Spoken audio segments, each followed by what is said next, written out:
लोगों को UPSC mains 2027 और 28 के लिए एथिक्स के बैच को शुरू करना है।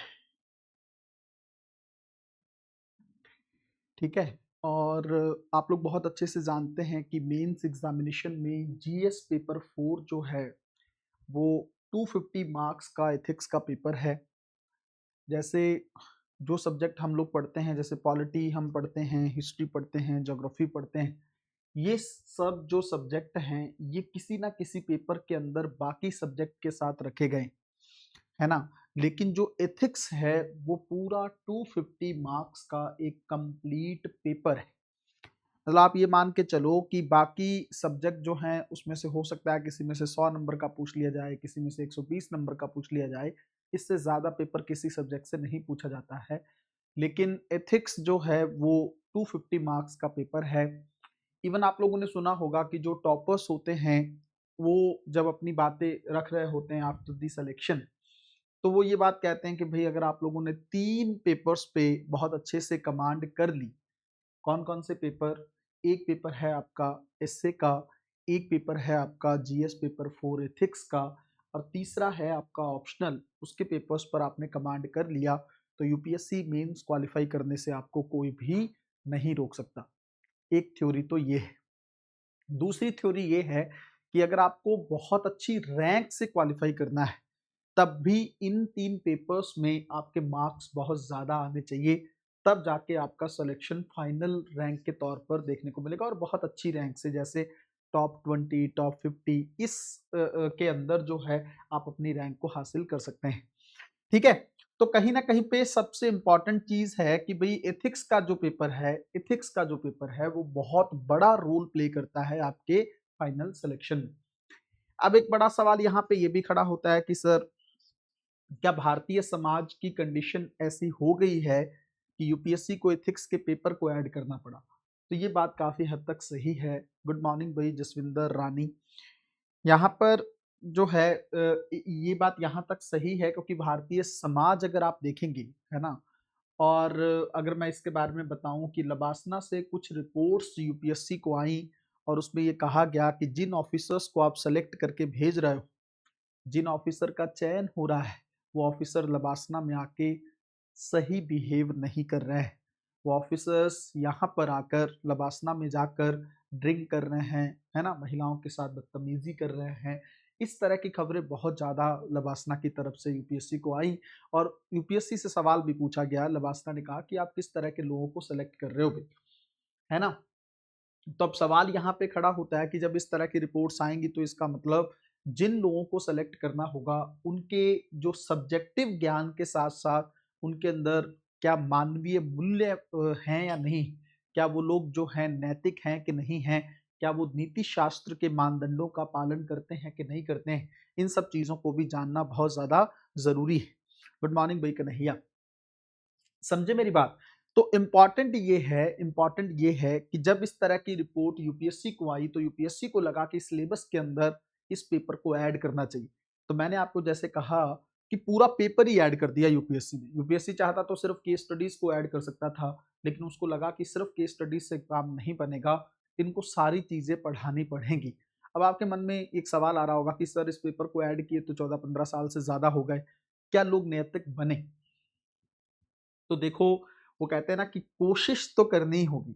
इंसान तब तक नैतिक नहीं बन सकता जब तक वो खुद से अंदर से कोशिश ना करे नैतिक बनने की। समझे मेरी बात? भाई दो तरीके हैं। एक तरीका ये है कि भाई आपको मार्क्स लेने एथिक्स में, इसलिए आप नैतिक बन रहे हो, आप बहुत अच्छे से लिखने की कोशिश कर रहे हो। एक ये तरीका है कि आप अंदर से, आपकी अंतरात्मा कह रही है कि नहीं मुझे नैतिक बनना है। तो क्या यूपीएससी को नहीं पता था कि भाई हम जिसको पढ़ा के नैतिक बनाना चाहते हैं वो हो सकता है सिर्फ मार्क्स के लिए नैतिक बने, उसके बाद ना बने। जैसे वो एथिक्स में नंबर ले लेगा, इंटरव्यू बोर्ड के सामने बहुत अच्छा बन जाएगा, लेकिन रियल लाइफ में वो अभी भी करप्ट ऑफिसर होगा। ऐसा तो है।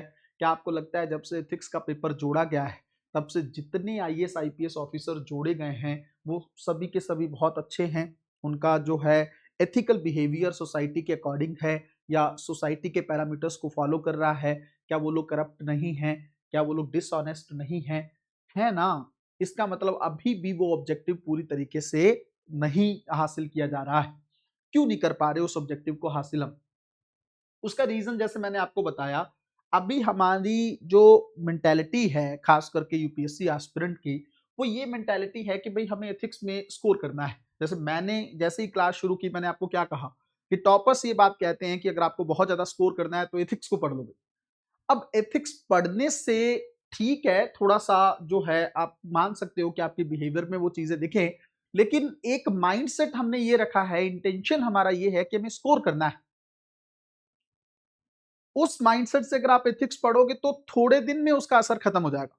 असर तो होगा, जैसे ही आप डेली, अब मेरे से यहां से क्लास शुरू होगी, 40-45 क्लास एथिक्स की चलेंगी, तो इन क्लासेस के अंदर डे बाय डे जैसे डिस्कशन चलेगा, आपको बहुत मजा आने वाला है, क्योंकि एथिक्स एक ऐसा सब्जेक्ट है जिसके अंदर हम अपने आप को जानने की कोशिश करते हैं। एथिक्स ऐसा सब्जेक्ट है जिसके अंदर हम सोसाइटी को जानने की कोशिश करते हैं। एथिक्स ऐसा सब्जेक्ट है जिसके अंदर हम थिंकर्स को पढ़ने की कोशिश करते हैं। हू बहू समाज के अंदर क्या चीजें चल रही हैं उसको इस सब्जेक्ट में पढ़ते हैं। बाकी के अंदर सब्जेक्टिव ज्ञान है, इसके अंदर सब्जेक्टिव ज्ञान नहीं है। ठीक है, लिखने के लिए हम शब्दावली आपको देंगे कैसे आपको लिखना है, लेकिन आंसर कैसे लिखने हैं, लेकिन उसके अलावा ज्यादा रेलिवेंट चीजें इसके अंदर हैं कि समाज के अंदर प्रैक्टिकल तरीके से क्या हो रहा है। समझ रहे हो मेरी बात? तो इंपॉर्टेंट थिंग इज कि भाई जब इस सब्जेक्ट को पढ़ते हैं तो बहुत मजा आता है, बड़ी अच्छी अच्छी चीजें जानने को मिलती हैं, और बहुत सारी चीजें ऑलरेडी आप कर रहे होते हो ना, तो आपको अपने आप पे थोड़ा सा प्राउड वाली फीलिंग भी आती है कि हाँ भाई मैं बहुत अच्छा कर रही हूँ या बहुत अच्छा कर रहा हूँ। ठीक है, मैं फिर से वहीं पे आता हूं कि यूपीएससी ने एथिक्स पेपर को जोड़ा। उस एथिक्स पेपर को जोड़ने के बाद भी हम अधिकारियों को एथिकल नहीं बना पा रहे हैं। ऐसा नहीं कि सब बुरे ही हैं, बहुत अच्छे अधिकारी भी बन रहे हैं, लेकिन जहां तक मुझे लगता है कि अभी भी वो उद्देश्य हासिल नहीं हो पा रहा, उसके पीछे रीजन ये है कि हम एथिक्स को एक सब्जेक्ट की तरह पढ़ रहे हैं, हम एथिक्स को मार्क्स लेने के लिए पढ़ रहे हैं।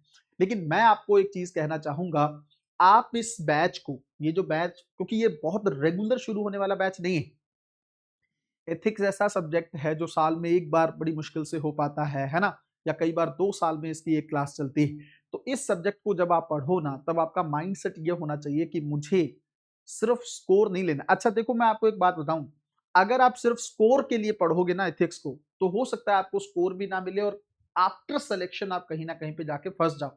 सिलेक्शन तो छोड़ो, आप इंटरव्यू में ही फंस जाओगे, है ना, अगर आप सिर्फ स्कोर को माइंड में ध्यान में रखकर आप एथिक्स को पढ़ रहे हो। बट अगर आप एथिक्स को अंतरात्मा से पढ़ रहे हो कि नहीं मुझे एथिकल बनना है, इस समाज को एथिकल लोगों की जरूरत है, अगर ये इंटेंशन आप रख के चलोगे और मुझे एक अच्छा इंसान बनना है, एक अच्छा अधिकारी बनना है, इस इंटेंशन को दिमाग में रख के अगर आप लोग एथिक्स को पढ़ोगे ना, तो उससे आपका जो मेन एजेंडा जो आप चाहते हो स्कोर, वो 100% हो जाएगा। क्योंकि मैं आपको अगर कहूं, आप खुद इवेल्युएटर हो, मान लो आप खुद कॉपी इवेल्युएट करते हो, और मैं आपके सामने 2 कॉपी रखूं, एक वो व्यक्ति जो सिर्फ एथिक्स को ऊपर ऊपर से जानता है और वो कह रहा है कि मैं एथिक्स के आंसर लिख पा रहा हूं, एक वो व्यक्ति जो खुद एथिकल है, उसके आंसर्स में और जिसने सिर्फ स्कोर के लिए एथिक्स पढ़ा है उसके आंसर में दिन और रात का अंतर देखने को मिलेगा।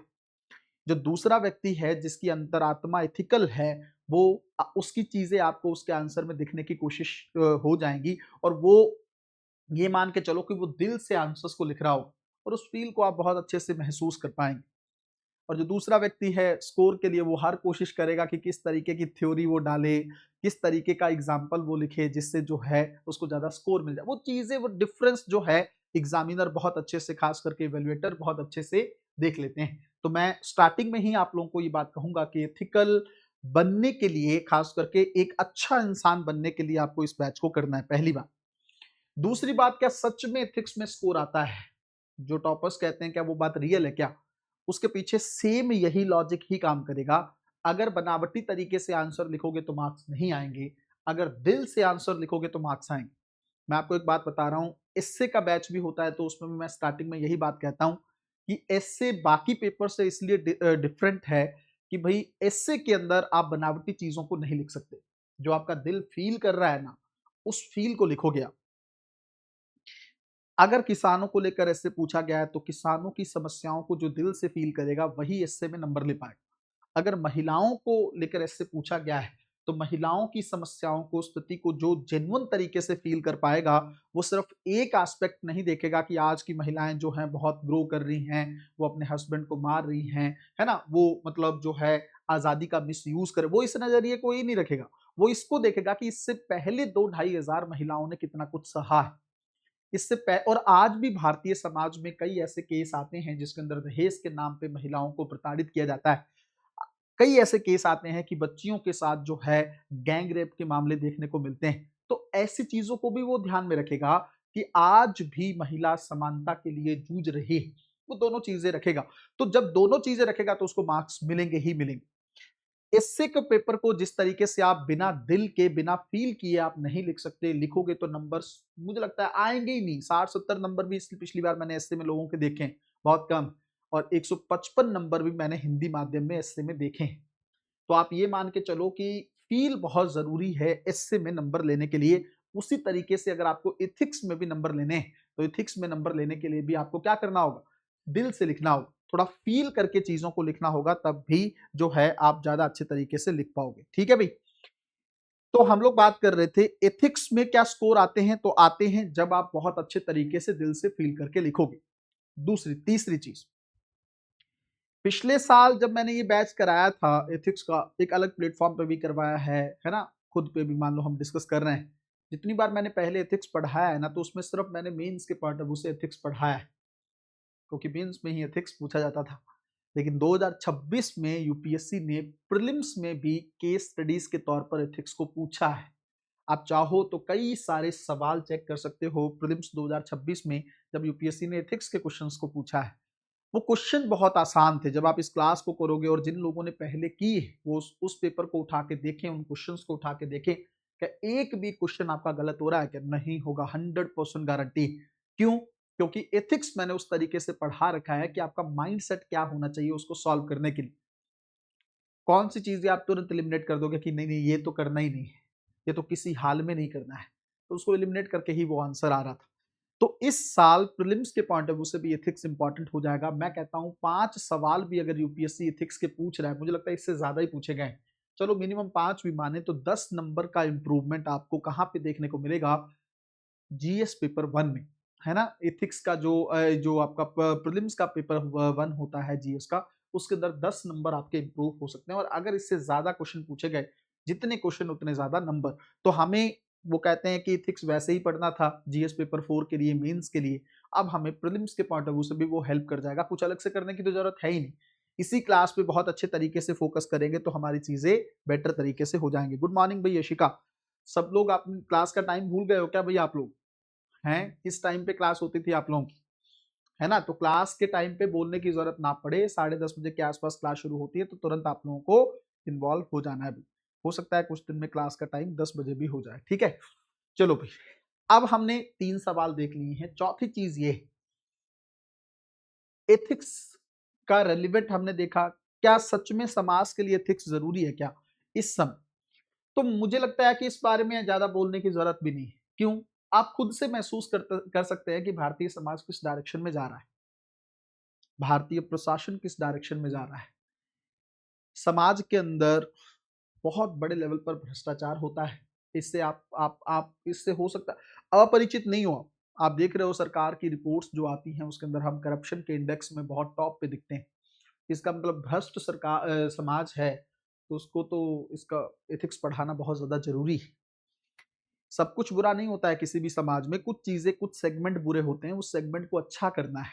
समझ रहे हो मेरी बात? तो समाज में अगर मैं तुलना करूं कि 1950 के आसपास सोसाइटी ज्यादा एथिकल थी या 2026 में सोसाइटी ज्यादा एथिकल है, ये सवाल आप अपने आप से पूछे, आंसर आपके सामने होगा कि पहले के लोग ज्यादा एथिकल थे, इस समय लोग ज्यादा एथिकल नहीं। पहले एक दौर होता था जब परिवार ही, मतलब बहुत रेयर होता है कि परिवार में कोई एक दूसरे के साथ गलत करे, आपस में झगड़ा करे, है ना, या महिलाओं के साथ बदतमीजी करे। इस तरह की चीजें पहले नहीं होती थी। परिवार को सबसे सेफ जगह माना जाता था महिलाओं के पॉइंट ऑफ व्यू से भी। बट इस समय आपको लगता है कि परिवार सेफ है, आसपास के जो रिश्तेदार हैं, आसपास के जो पड़ोस वाले हैं, वही सही नहीं।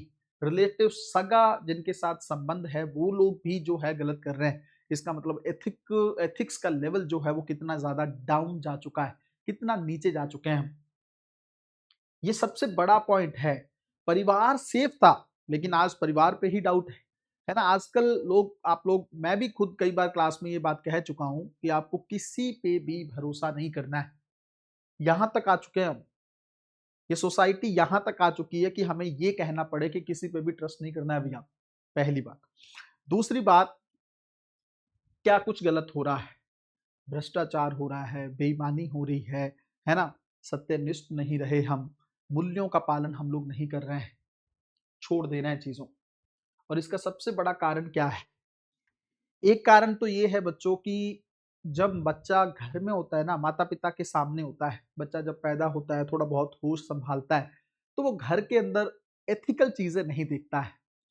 अगर तो देख रहा है तो उस पे उसका बड़ा अच्छा इम्पैक्ट देखने को मिलता है। अगर वो माता पिता को आपस में सही तरीके से बातचीत करते हुए देखता है, तो उसको लगता है कि हाँ, मुझे भी ऐसा ही बनना है। माता पिता बच्चे पर बहुत अच्छे से ध्यान दें, उसकी कंपनी खराब ना होने दें, है ना, उसके बचपन में ही उसको मूल्यों से युक्त करने की कोशिश करें। जब तक वो स्कूल नहीं जाता है, माता पिता इस चीज पे ध्यान दें तो बच्चा, बहुत अच्छी बात होगी ये कि बच्चे की नींव एथिकल हो जाएगी, वो नैतिक तरीके से उसका बचपन जो है पूरा होगा। उसके बाद स्कूल में जाके जो है उसके उस जिम्मेदारी को टीचर संभाल सकते हैं। बट स्टार्टिंग कहाँ हुआ? परिवार से, घर से। अब घर के अंदर अगर हम दूसरा एस्पेक्ट देखें कि माता पिता आपस में सही से बात नहीं कर रहे हैं, एक दूसरे के साथ बदतमीजी से बात करते हैं। फिर अगर आप देखो कि जिस तरीके से बड़े बुजुर्गों का सम्मान उस घर में होता होगा, अगर आपके पिता हैं वो आपके दादाजी के साथ अच्छे से बात नहीं करते हैं, आपकी माँ है वो अपनी सास के साथ अच्छे से बात नहीं करती, है ना, या बाकी बुजुर्ग जो घर में रहते हैं उनके साथ अच्छे से ट्रीट नहीं करते हैं, तो बच्चा भी तो वही सीखेगा। बच्चे को भी तो समझ में आ जाएगा कि हाँ, मेरे माँ बाप को ये बात हिंट दिख रही है कि मुझे भी बड़े बुजुर्गों का बहुत ज्यादा सम्मान नहीं करना है। अगर आपके पिता आपकी माता के साथ या आपके घर में आपकी बहनों के साथ थोड़ी गलत भाषा का इस्तेमाल करते हुए बात कर रहे हैं, गाली गलौज कर रहे हैं, तो आपके मन पे भी वो प्रभाव देखने को मिलेगा कि हाँ, मैं भी आगे चलकर जो है लड़कियों को गलत बोल सकता हूँ या उनके साथ इस तरीके से ट्रीट कर सकता हूँ। और दोनों सेगमेंट है। अगर अच्छी चीजें चल रही हैं तो उस बच्चे के मन पर अच्छा प्रभाव पड़ेगा, चाहे वो लड़का हो चाहे लड़की हो, बच्ची जो भी हो, है ना। और अगर बुरी चीजें होंगी तो उसके मन पर वही प्रभाव देखने को मिलेगा। स्टार्टिंग जोन है उसका अपने परिवार के अंदर बड़ा होना। जब परिवार के अंदर चीजें बेहतर रहेंगी ना, तो शिक्षक के लिए चीजें आसान हो जाएंगी। पहला सेगमेंट तो अब हुआ क्या है, परिवार थोड़ा सा बिखर गया है। भारत में एक दौर था जब संयुक्त परिवार प्रथा का प्रचलन था, है ना, लेकिन अब वो प्रथा खत्म हो गई है। संयुक्त परिवार का फायदा क्या होता था? सब लोग आपस में मिलके रहते थे, और आपस में मिलके रहने के चलते एक दूसरे पे प्रभाव पड़ता था। सब लोग एक दूसरे का सम्मान करते थे, बड़ों से थोड़ा डर भी रहता था, उनकी एक रिस्पेक्ट भी रहती थी। लेकिन अब परिवार टूट चुका है। अब जॉइंट फैमिलीज की जगह पर न्यूक्लियर फैमिलीज आ गई है। मतलब एकल परिवार प्रथा का प्रचलन है। माता पिता को लोग रखते नहीं, उनको जिम्मेदारी की तरह लेते हैं, उनको लगता है कि एक बर्डन है। लेते थे पहले जिम्मेदारी की भाई हमारी ड्यूटी है, हमें सेवा करनी है उनकी जब वो बुजुर्ग हो जाए, क्योंकि जब हम छोटे थे तो उन्होंने हमें संभाला था। आज जब उन्हें हमारी जरूरत है तो हम उन्हें संभाले, पहले ये भाव रहता था हम उनकी सेवा करें क्योंकि बचपन में उन्होंने हमारी सेवा की है। लेकिन अब क्या है, ऐसे लगता है कि जो बुजुर्ग हैं उनको हम बोझ की तरह लेने लगते हैं। हमें लगता है कि ये कुछ अर्निंग करके तो दे नहीं रहे हैं, इसलिए ये हमारे पर बोझ हैं, ये सिर्फ खा रहे हैं, संसाधनों का इस्तेमाल कर रहे हैं, लेकिन घर के लिए कुछ फायदा नहीं है उनका। अगर उनकी पेंशन वेंशन आ रही है तब हो सकता है थोड़ी बहुत रिस्पेक्ट उनकी हम करें। जिस दिन वो बिना काम के हो जाते हैं या संसाधन नहीं जो है वो उनके चलते हमें मिलते हैं, तो हमें लगता है कि ये किसी काम के नहीं है, तो उनको घर से निकाल दिया जाता है, या उनके साथ घर में इस तरह का सलूक किया जाता है कि वो खुद ही जो है बुजुर्ग या आश्रम चले जाएं, है ना, इस तरह के आश्रम में चले जाएं जहां पर वो घर से दूर चले जाएं। तो पहली चीज सिचुएशन ये हो गई। दूसरी सिचुएशन ये हो गई, बड़े बुजुर्ग बच्चे नहीं मान लो पहली में। दूसरी सिचुएशन ये हो गई, खुद माता पिता बच्चे को टाइम नहीं देना चाहते। माँ को लगता है कि अब देखो, पहले क्या होता था कि माँ सिर्फ घर के काम संभालती थी, तो थोड़ा सा बच्चे पर नजर रहता था। आज माँ क्योंकि इंडिपेंडेंट है, वो जॉब भी करती है, घर की चीजें भी संभालती है, जो कि बहुत अच्छी बात भी है। लेकिन उसके साथ साथ वो अपनी जिम्मेदारी पूरी तरीके से बच्चों को लेकर छोड़ देना चाहती। मैं सिर्फ माँ की बात नहीं करूंगा, पिता तो पहले ही नहीं निभाता था। वो तो पहले ये सोचता है कि भाई मैं तो बाहर का काम करूंगा, बच्चे को पैदा करना, उसको संभालना, उसका बचपना देखना, ये सब माँ की जिम्मेदारी, वो पहले ही माइंडसेट ये लेके चल रहा है। लेकिन आज दोनों का ही माइंडसेट वो हो गया है, लेडीज को भी लगता है कि मैं ही थोड़ी अकेली जिम्मेदार हूँ, इसकी भी जिम्मेदारी ये निभाए, उसको लगता है कि मैं सारा दिन काम करके आऊं तो मैं क्यों निभाऊं। और दोनों ही आज के समय में सोशल मीडिया पे इन्वॉल्व हो गए हैं, तो वो रील स्क्रॉल करने में टाइम देते हैं, अपनी लाइफ में वो ज्यादा इंजॉय करते हैं रादर देन बच्चों पर ध्यान देने से। उसके चलते बच्चा, उसकी कंपनी खराब हो जाती है, वो फोन पे लगा रहता है, वो हिंसक वीडियो गेम्स देखता है, उसके चलते उसका माइंड उस तरीके से प्रिपेयर हो जाता है। अब जब वो हिंसक चीजें देखेगा, वायलेंट चीजें देखेगा, तो उससे क्या होगा, आगे चलकर समाज पर भी उसी तरह का इम्पैक्ट पड़ने वाला है। तो मेरा मतलब ये है कि जिस बचपन में बच्चों के साथ समय बिताना चाहिए था, बच्चों को एथिकल वैल्यूज दी जानी चाहिए थी, बच्चों को बताना चाहिए था कि औरत का सम्मान कैसे करते हैं, बच्चों को बताना चाहिए था कि बुजुर्गों का सम्मान कैसे करते हैं, उस समय में माता पिता अपनी जिंदगी को जी रहे हैं, तो बच्चे का बचपन हो गया स्पॉइल। अब जहां नींव बहुत अच्छे से रखी जानी चाहिए थी, मूल्यों से युक्त नींव रखी जानी थी, वहां पर किया क्या गया, छोड़ दिया गया उसको। उसके बाद जब जैसे ही हम स्कूल में पहुंचे, अब स्कूल में एक दौर होता था जब शिक्षक खुद भी बहुत नैतिक मूल्यों से युक्त होते थे, लेकिन आजकल आप देखते हैं कि शिक्षक जो हैं उनकी भी इस तरह की न्यूज आती हैं कि आपको जो है बड़ा ऑड सा फील होता है। उसके पीछे कारण क्या है, समाज ही दोषी है। कैसे, जैसे अब शिक्षक है जो है, जैसे मैंने बताया कि बच्चे की का बचपन ही जो है बहुत अच्छे तरीके से तैयार उसको नहीं किया गया है, वो स्कूल में जाके चीजें उसी तरीके से बिहेव करता है, वो जिद्दी बिहेवियर उसका हो जाता है, थोड़ा हिंसक भी हो जाता है। और फिर शिक्षकों को पता है क्या लगता है, मैं आपको एक बात बताता हूँ, पर्सनली मैंने ये चीज देखी है। स्कूल में टीचर जो है, टीचर वो उन्हीं बच्चों पर ज्यादा अच्छे तरीके से ध्यान देता है जिन बच्चों को लेकर उनके माता पिता भी सीरियस होते हैं। अब जिनके बच्चे के माता पिता ही सीरियस नहीं है, तो टीचर को लगता है मुझे क्या वो पड़ी है भाई इसको संभालने। हालांकि ये गलत बात है, उसको सभी बच्चों को इक्वली ट्रीट करना चाहिए, लेकिन टीचर नहीं देता है ध्यान। और टीचर की भी वही कमियां हैं जो आजकल माता पिता में हो गई, वो भी फोन पे लगा पड़ा है। उसको भी लगता है कि किसी तरीके से जो भी उसकी 7-8 घंटे की क्लास है वो क्लास निपटाए, बाकी टाइम में उसको क्या पड़ी है बच्चे को एथिकल बनाने की। लेकिन पहले टीचर ये जिम्मेदारी समझते थे, पहले के टीचर्स को ये लगता था कि नहीं, इस बच्चे को मुझे एक एथिकल बिहेवियर देना है, ये मेरे पास सीखने के लिए आया है। गुरुकुल का दौर रहा है भारत के अंदर, तो वहां से जब बच्चे निकल के आते थे ना समाज में, तब वो बच्चे बहुत बिहेवियर अच्छे तरीके से करते थे, और उन बच्चों के अंदर सत्य, है ना, सत्यनिष्ठा, ईमानदारी, इस तरह के गुण जो है उन बच्चों में पाए जाते थे। लेकिन आज के बच्चों में उन चीजों की कमी है। अब स्कूल के अंदर उसी तरह का बिहेवियर है, मान लो बच्चे, टीचर्स उस तरह के नहीं हैं। फिर जो बच्चे बाकी आ रहे हैं उसकी कंपनी में, अब देखो कंपनी का बहुत बड़ा रोल होता है।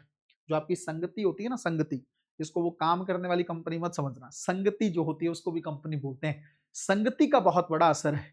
अगर आपकी संगति अच्छी है तो आप बहुत अच्छे इंसान बन सकते हो, अगर आपकी संगति बुरी है तो आप बहुत बुरे इंसान बन सकते हो। ये बात आप लोगों ने बचपन से लेकर अब तक सीख भी ली होगी। अगर आपके दोस्त बहुत अच्छे रहे होंगे तो आपके अंदर भी अच्छाई होगी, अगर आपके दोस्त बुरे होंगे तो आपके अंदर भी बुराई का आना तय है।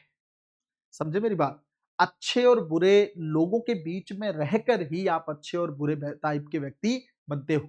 मान लो आपकी संगति इस तरह की है जिसमें डेली जो है गलत चीजें, मान लो कोई एक दूसरे के साथ गाली गलौज किया जाता है, ड्रिंक वगैरह की जाती है, तो उस तरह की संगति में आप कभी भी अच्छे इंसान नहीं बन सकते। अगर आपकी संगति थोड़ा सा साधु टाइप वाले व्यक्तियों की है, साधु मतलब जरूरी नहीं है कि आपको वेशभूषा साधु वाली होनी चाहिए, साधु उन लोगों के लिए इस्तेमाल मैं शब्द कर रहा हूं जिनका स्वभाव साधु की तरह है, जो बिहेवियर जो है उस तरह का रखते हैं, जैसे सत्य को प्रमोट करना है ना, हमेशा कोई झूठ नहीं बोलता है आपके दोस्तों में। आपके दोस्तों में अगर कोई गलत करने लगता है तो बाकी सब लोग उसको रोकते हैं, इस तरह का बिहेवियर। माता पिता का वो सम्मान करते हैं, टीचर्स का सम्मान करते हैं। अगर आपकी संगति ऐसे लोगों के साथ, तब फिर ऑब्वियसली बात है आपके अंदर वो गुण आने तय। लेकिन जो समाज, जिस समाज के ज्यादातर बच्चों पर माता पिता ध्यान नहीं दे रहे हैं, वही बच्चे जब सोसाइटी स्कूल में आते हैं तो उन सबकी संगति जो है बहुत अच्छी नहीं रहती। वहां पर आकर तो उन्हें और छूट मिल जाती है कि माता पिता तो अब है ही नहीं, टीचर्स हैं वो ध्यान ही नहीं दे रहे हैं, तो फिर बच्चे अपने हिसाब से कुछ भी कर रहे हैं, कभी क्लास बंद कर रहे हैं, कभी बाहर जा रहे हैं।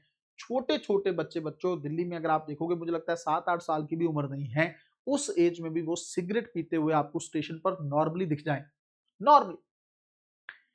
ऊपर से देखो, मैंने एक चीज और पर्सनली नोटिस की दिल्ली के अंदर, अब तो खैर जितनी मेट्रोपॉलिटन सिटीज हैं वहां सब पर हो रहा है, वो बात ये है कि जैसे लड़कियां जो हैं वो भी बराबर इक्वली लड़कों के साथ मिलकर जो हैं सुट्टा लगाने में लगी पड़ी है।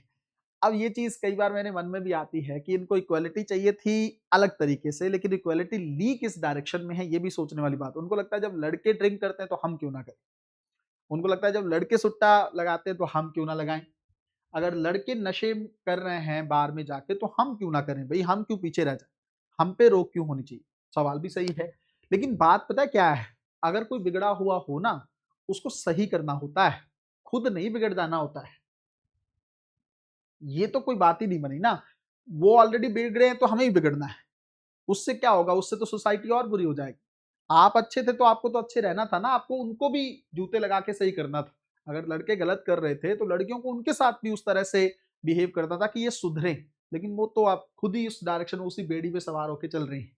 तो इससे ना कुछ खास अचीव नहीं होगा। उनको लगता है आजकल की जो यंग जनरेशन है, जिसको जेनजी भी बोल रहे हैं और उसके बाद अल्फा भी बोले जाएंगी, जो ये यंग जनरेशन है उसको लगता है कि ये सब करके ना, ये सब करके हम लोग क्या बन रहे हैं, कूल बन रहे हैं, हम मॉडर्न है। लेकिन इससे मॉडर्निटी नहीं आ रही है, इससे बेवकूफ़ी कहना ज़्यादा बेहतर होगा। अगर आप पढ़ने के लिए दिल्ली गए हैं, आप पढ़ने के लिए मुंबई गए हैं, किसी भी ऐसी सिटी में रहते हैं और माता-पिता से छिप-छिपाकर आप इस तरह की चीज़ें कर रहे हैं, मुझे लगता नहीं है कि कुछ खास अचीव कर रहे हैं आप। आप अपनी ज़िंदगी को भी गर्त के अंदर लेकर जा रहे हैं। तो देखा-दिखाई भी कई बार मरवा जाती है ना? कंपनी के पॉइंट ऑफ व्यू से इस बात को समझना है। तो जब ये इस तरह का माहौल बना है, आप देखो ये वही समाज है जिस समाज के एग्जाम्पल्स दुनिया भर में दिए जाते थे। इसी समाज में बुद्ध भी हुए हैं, इसी समाज में महावीर जैन भी हुए हैं, इसी समाज में गुरु नानक भी हुए हैं, इसी समाज से महात्मा गांधी भी हुए हैं, इसी समाज से जो है डॉक्टर भीमराव अंबेडकर भी हुए हैं, इसी समाज से राजा राम मोहन राय जैसे लोग भी हुए हैं, इसी समाज से दयानंद सरस्वती जैसे लोग भी हुए हैं, इसी समाज से स्वामी विवेकानंद जी भी हुए। ये वही समाज है ना जिसके अंदर से इस तरह के लोग निकल कर आए, और अनगिनत नाम है, कितने ही नाम लो आप, इतिहास भरा पड़ा है ऐसे लोगों से जिनका जीवन इतना इस लेवल का था कि आज तक हम लोग उनको किताबों में भी पढ़ते हैं और उनके उनके जीवन से सीखने की कोशिश भी करते हैं, इसी समाज से। और इसी समाज में अगर आप देखोगे आज ऐसे ऐसे लोगों के नाम है, अभी मैं नाम इसलिए नहीं ले सकता क्योंकि आजकल कंट्रोवर्सी बहुत जल्दी हो जाती है ना, यूट्यूब पर ये क्लास आएगी तो उसके चलते आपको पता है बहुत सारे लोग इसको लेते हैं कि अच्छा उसको गलत बता रहे हैं। बट मुझे लगता है आप खुद ही जानते हैं बहुत सारे नाम ऐसे हैं जिनके ऊपर सोच के आपको लगता है कि लोग इनको सम्मान क्यों दे रहे हैं, जबकि इनका जीवन इतनी गलतियों से भरा पड़ा है ना। गुंडे लोग जो है नेताओं के साथ घूम रहे हैं, है ना, बलात्कारी जो हैं वो जो जेलों से बाहर घूम रहे हैं, वो इसलिए घूम रहे हैं क्योंकि वोट बैंक की पॉलिटिक्स है। नेताओं को वोट से मतलब है, उनको उनको उसके अलावा किसी और चीज से मतलब नहीं। तो ये समाज देखो ना, कहाँ तो बहुत अच्छे लोगों के उदाहरण दिए जाते थे, कहाँ ये समाज जो है काफी ज्यादा खराब हो चुका है। सब कुछ बुरा नहीं है, बहुत अच्छे लोग हैं, उन्हीं अच्छे लोगों की अच्छाई के चलते ही ये दुनिया अभी तक सरवाइव कर रही है ना। बड़े अच्छे लोग भी हैं, डॉक्टर एपीजे अब्दुल कलाम बहुत पुराने लोग नहीं, इसी समाज से हैं। डॉक्टर मनमोहन सिंह जैसे लोग इसी समाज से हैं। और भी बहुत सारे नाम हैं जिनका आप नाम ले सकते हैं, वर्तमान सरकार में भी कई सारे नाम आपको ऐसे देखने को मिल जाएं। लेकिन वही है कि समाज जो है ना वो कुछ लोगों के अच्छा रहने से अच्छा नहीं बन सकता है, सभी को अच्छा बनना पड़ेगा। इसीलिए यूपीएससी ने भी एथिक्स के पेपर को जोड़ा था ताकि प्रशासन में जो लोग जाएं वो एथिकल बिहेवियर को यहाँ से लेके जाएं और उसी चीज को समाज के अंदर जाके लागू करें। और अब जैसे जहां तक मुझे लगता है कि ये सिर्फ यूपीएससी तक सीमित नहीं रहना चाहिए, स्कूल का जो सिलेबस है उसके अंदर भी एथिकल चीजों को ऐड करना ही चाहिए। आपके मन में आएगा कि सर पहले स्कूल के सिलेबस में एथिक्स का सिलेबस तो कभी ऐड रहा नहीं, क्योंकि पहले मैंने बताया ना टीचर खुद इस जिम्मेदारी को समझते थे। प्रिंसिपल टीचर्स वो ये समझते थे कि हमें बच्चों को क्लास के साथ साथ एथिकल बिहेवियर भी देना है। पहले टीचर इस बात को इस रिस्पॉन्सिबिलिटी को समझते थे। अब टीचर्स को लगता है जब माता पिता ही ध्यान नहीं दे रहे तो हमें क्या जरूरत पड़ी, हमें अपना सिलेबस कराना है और आगे बढ़ना है। तो फिर अगर हर कोई अपनी जिम्मेदारी से बचने लगेगा, भागने लगेगा, तब तो फिर कभी भी बच्चे जो हैं एथिक्स नहीं सीख पाएंगे और उनको एथिकल बनाए बिना ये समाज बहुत बुरा हो जाएगा। इस समाज में अपराध लगातार बढ़ते रहेंगे। अब देखो ना किस तरह के अपराध आते हैं, बहुत हैं, कई सारे एग्जाम्पल ले लो। मेरी सिटी का एग्जाम्पल ले लो आप, पिछले कुछ दिनों में आपने सुना होगा, आज तक गंगानगर जैसी जो सिटी थी उसका नाम बड़ा ही स्वर्णिम अक्षरों में लिखा जाता था, अक्षरों में लिखा जाता था। क्योंकि बड़ा अच्छा कुछ है यहाँ पे। इस सिटी में, राजस्थान के शहर में बहुत कुछ अच्छा है। आप कहोगे सर क्यों? क्योंकि आप वहाँ रहते हो? ऐसा नहीं है। इसलिए है क्योंकि यहाँ कभी भी आप सुनेंगे कि ये सिटी जो है ना, किसी नकारात्मक चीज़ के लिए न्यूज़ में नहीं रही थी। जैसे पहली बात तो यहाँ पे प्राकृतिक आपदाएँ नहीं आती हैं। कोई ऐसा आप देखोगे नहीं, कभी कोई फ्लड आ रहा है, कुछ ऐसा आ रहा है, कभी भी नहीं। दूसरा, सांप्रदायिक हिंसा कभी देखने को नहीं मिलेगी। सभी समाज, हिंदू, मुस्लिम, सिख, ईसाई, सब लोग बड़े प्यार से रहते हैं। इवन बड़ा एक-दूसरे के जो उत्सवों में पार्टिसिपेट करते हैं। अगर हिंदू समाज का कोई बहुत बड़ा जो है उत्सव होने वाला है, तो मुझे लगता है सबसे ज़्यादा इन्वॉल्व होने वाला समुदाय सिख समुदाय है। और सिख समाज का अगर कोई बहुत बड़ा उत्सव हो रहा है, कोई गुरुपर्व मना रहे हैं, तो वहाँ पर पूरा हिंदू समाज पहुँचता है। तो बड़ा ही आपस में एक-दूसरे के साथ प्यार के साथ रहते हैं, एक-दूसरे को सुबह-शाम मिलते हैं, है ना? मेरे पिताजी भी मिलेंगे तो उनके 10 हिंदू दोस्त मिल जाएँगे, तो वो आपस में एक-दूसरे से बातचीत करेंगे। बड़ा अच्छा बिहेवियर जो है यहाँ पर रहता है। धर्म जो है यहाँ पर उतना मैटर नहीं करता, यहाँ पे मानवता ज़्यादा मैटर करती है। तो उन उस नज़रिए से ये सिटी बड़ा रेलेवेंट रहा है हमेशा। मैंने कई बार क्लासेस में भी डिस्कस किया है। लेकिन पिछले कुछ दिनों में ये किसी गलत चीज़ की वज़ह से भी न्यूज़ में रहा है। 13 साल की बच्ची के साथ जो यहाँ पे हुआ, अब देखो कहते हैं ना, किसी एक इंसिडेंट के चलते पूरी सिटी को आप दोष नहीं दे सकते। लेकिन बात ये है कि इस सिटी ने, आप अगर थोड़ा-सा भी अपडेट रहे होंगे तो इतना लोगों ने इस मुद्दे में आगे चढ़कर जो है विरोध किया कि उनको सबको पकड़ के फांसी तक देने की नौबत आ चुकी है। आप ये सोचो, एक भी क्रिमिनल को छोड़ा नहीं गया है। महिलाएँ अलग सड़कों पे थी, पुरुष अलग सड़कों पे थे, सब लोग मिल के जो है कलेक्टर और एसपी ऑफिस का घेराव करके बैठे थे। बच नहीं सकते ये लोग, इससे हमारी सिटी का नाम खराब होता है। इसको बोलते हैं जवाबदेही खुद के प्रति। ऐसे कैसे भई अपनी सिटी का, अगर हर तरह का समाज ये सोचने लग जाए कि भई सिटी का नाम इन सब चीज़ों से खराब होता है, उसको सही करना है, क्राइम नहीं होना चाहिए, तो कितना अच्छा हो जाए ये पूरा भारत ही। 13 साल की बच्ची के साथ यहाँ पर चीज़ें बेटर नहीं हुई। हालाँकि उसकी इन्वेस्टिगेशन चल रही है, वो बच्ची अपने बॉयफ्रेंड के साथ, ये भी बड़ा सवाल है।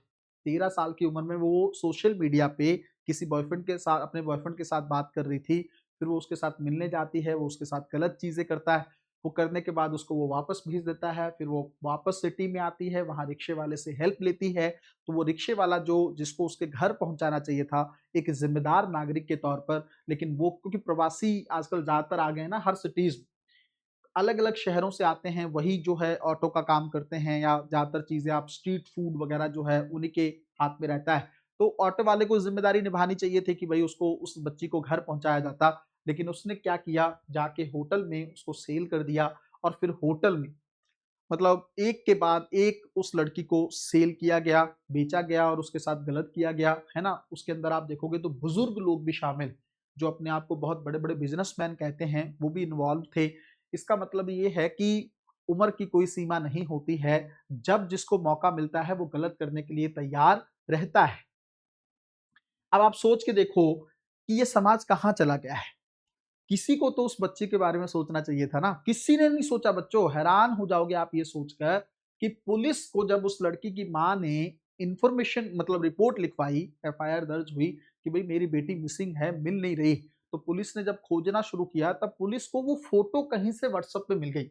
जैसे पुलिस क्या करती है ना, अपने कुछ एक हिसाब से कुछ ऐसे लोग लगा के रखती है जो सीक्रेट इन्फॉर्मेशन पुलिस को देते हैं। तो उनमें से किसी एजेंट के पास उस तरह की एक फ़ोटो आ गई, तब पुलिस को जब दिखाई तो पुलिस को लगा कि अच्छा ये तो वही बच्ची है जिसकी रिपोर्ट है।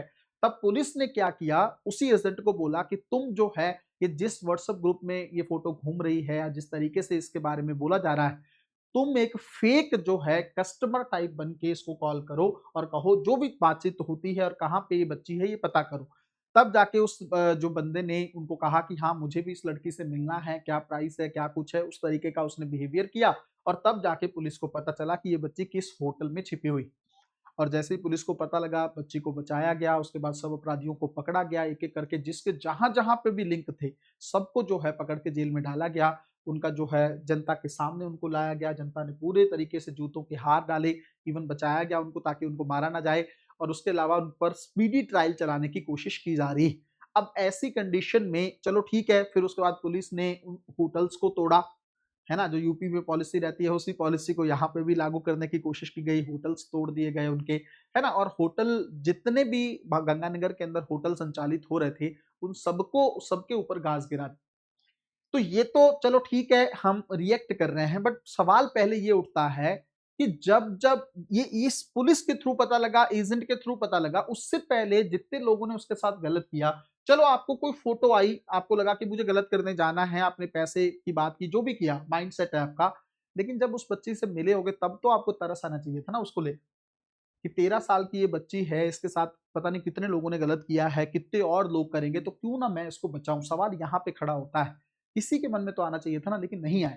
अब यहां से आप लोग आइडिया लगा सकते हो कि ये सोसाइटी, ये समाज किस लेवल पर जा चुका है, और अगर ये समाज इस लेवल पर जा चुका है तो इस समाज को एथिक्स की कितनी ज्यादा जरूरत है। समझ रहे हो? तो सिर्फ आईएएस ऑफिसर ही एथिकल नहीं होने चाहिए, ऑफिसर्स का एथिकल होना तो बहुत ही ज्यादा रेलिवेंट है, क्योंकि नीतियों का क्रियान्वयन उन्हीं लोगों को करना है, लेकिन उसके अलावा समाज के एक एक व्यक्ति को, चाहे वो लड़का हो, लड़की हो, पूरा समाज हो, उसको जरूर एथिकल बनाने के प्रयास किए जाने चाहिए। उसके लिए जितना ज्यादा सरकार ध्यान दे सके, चाहे हम स्कूलों में सिलेबस ऐड करें, कॉलेज में ऐड करें, यूपीएससी के पेपर में ऑलरेडी ऐड किया गया है, उसके अलावा जितने ज्यादा सेमिनार हो सके, है ना, ये सारी चीजों को जरूर प्रमोट किया जाना चाहिए। अब हम लोग जल्दी से देखते हैं कि एथिक्स का सिलेबस क्या है, किन किन चीजों को हम लोगों को पढ़ना है। ठीक है, सिलेबस को समझना बहुत ज्यादा जरूरी है, यही सिलेबस हम डिफरेंट डिफरेंट क्लासेस के थ्रू जो है देखने वाले हैं, विद एग्जांपल बहुत अच्छे तरीके से करेंगे।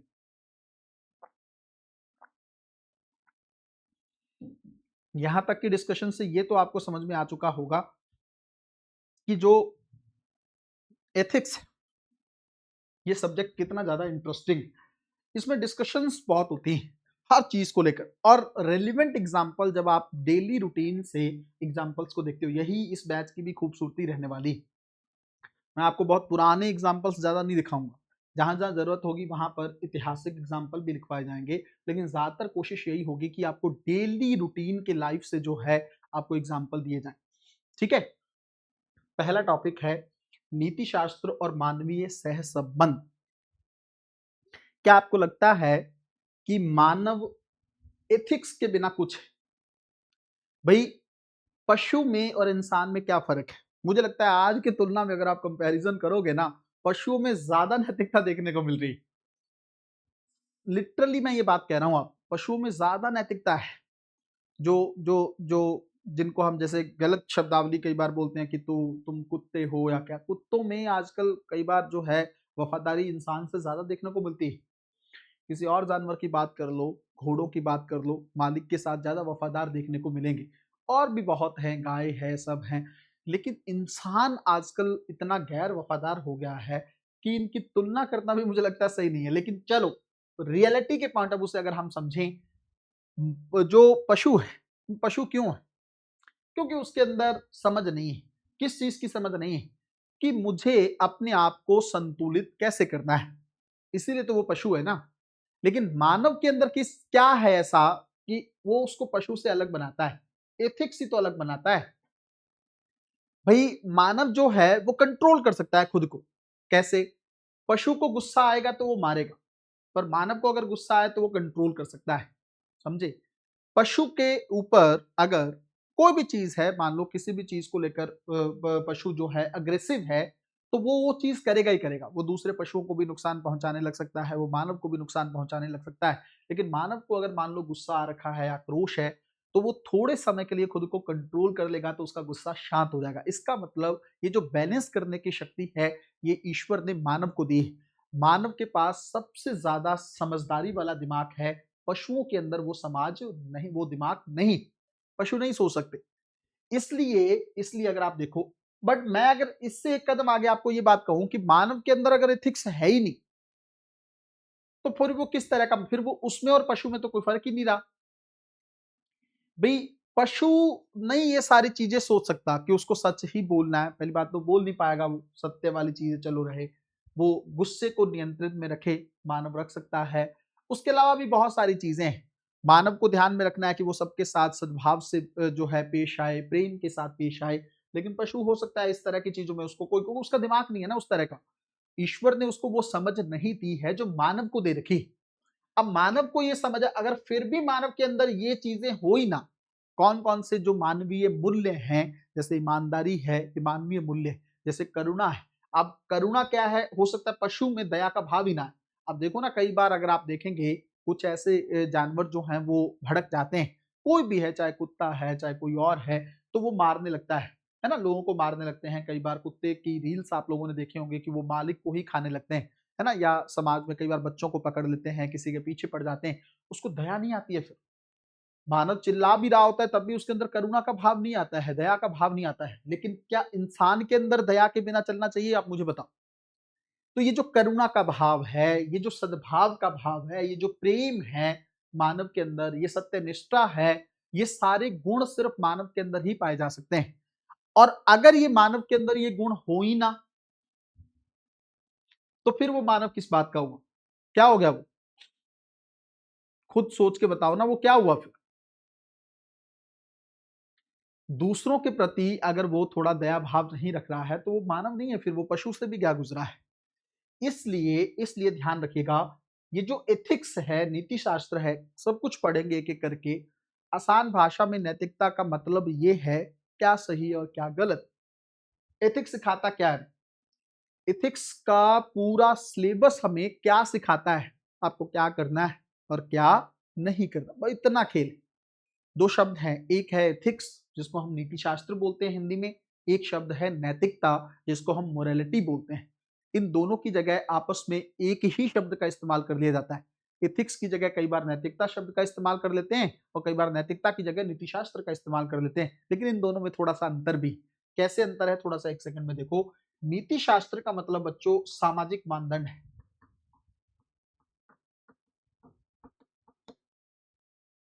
या फिर इसको ऐसे कह लो, ये बाह्य पक्ष। क्या है ये, बाहरी पक्ष। जिस समाज के अंदर आप रहते हैं उस समाज ने कुछ मानदंड बना रखे हैं, समाज के मानदंड हैं, समाज के अंदर परिवार है, परिवार के मूल्य हैं, देश के मूल्य हैं कि नहीं, जैसे एकता और अखंडता देश का मूल्य है, देश के प्रति प्यार ये देश का मूल्य है। परिवार का मूल्य क्या है, आपसी जो है सहचार्य को बना के रखना है, आपसी सद्भाव को बनाकर रखना है, बुजुर्गों का सम्मान करना है, महिलाओं का सम्मान करना है, ये क्या है, परिवार के मूल्य है। जिस समाज के अंदर, ये समाज के ही तो हिस्से हैं, समझ रहे हो, समाज के ही ये हिस्से हैं। टीचर्स के क्या मूल्य हैं, बच्चों के साथ अच्छे से बिहेव करना है, नैतिकता का पालन करना है, बच्चों को लेकर अपनी जिम्मेदारियों का निर्वहन करना है, बच्चों को सिखाने की कोशिश करनी है, ये सब क्या है, टीचर के मूल्य हैं। तो इस समाज के अंदर रहने वाले लोगों ने कुछ ना कुछ मानदंड स्थापित कर रखे हैं। अगर आप उन मानदंडों के अकॉर्डिंग चलते हो तो वो समाज आपको एक्सेप्ट करेगा, अगर आप उन मानदंडों को नहीं एक्सेप्ट करते हो वो समाज भी आपको एक्सेप्ट नहीं करेगा। जैसे खाप पंचायतों का कॉन्सेप्ट आप लोगों ने सुना होगा ना, उन्होंने कुछ मानदंड बना रखे होंगे। अभी यहाँ पे एग्जांपल सिर्फ एक अलग तरीके से दे रहा हूँ, देश के पॉइंट ऑफ व्यू से मत समझो, मैं आपको ये कह रहा हूँ, अगर आप खाप पंचायतों के अकॉर्डिंग उस गांव में नहीं चलते हो तो हो सकता है आपको बहिष्कृत कर दिया जाए गांव से, आपको गांव में रहने ही ना दिया जाए। उसी तरह से अगर देश के अकॉर्डिंग नहीं चलते हो, मान लो देश के अकॉर्डिंग एक मूल्य है कि आपको राष्ट्रगान का सम्मान करना है, आपको तिरंगे का सम्मान करना है, ये देश के प्रति आपके मूल्य हैं, अगर आप इसका पालन नहीं कर रहे हो तो आपको क्या है, दंड का सामना करना पड़ेगा। जैसे समाज के पॉइंट ऑफ व्यू से चोरी करना एक अपराध है, आपको चोरी नहीं करनी, ये एक मूल्य है, लेकिन अगर आप चोरी करते हो तो हो सकता है समाज आपको दंडित करे।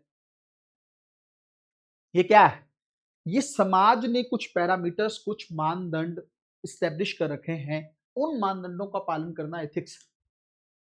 बाहरी पक्ष, बाहर के लोगों ने कुछ कर रखा है।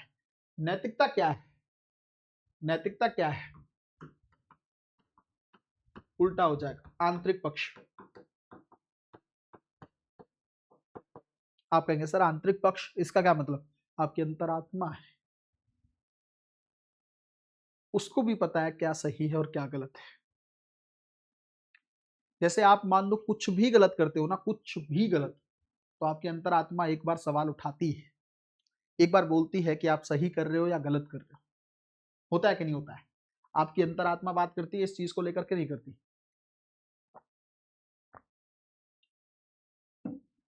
एक बार आपको जरूर आगाह करती है कि ये सही नहीं कर।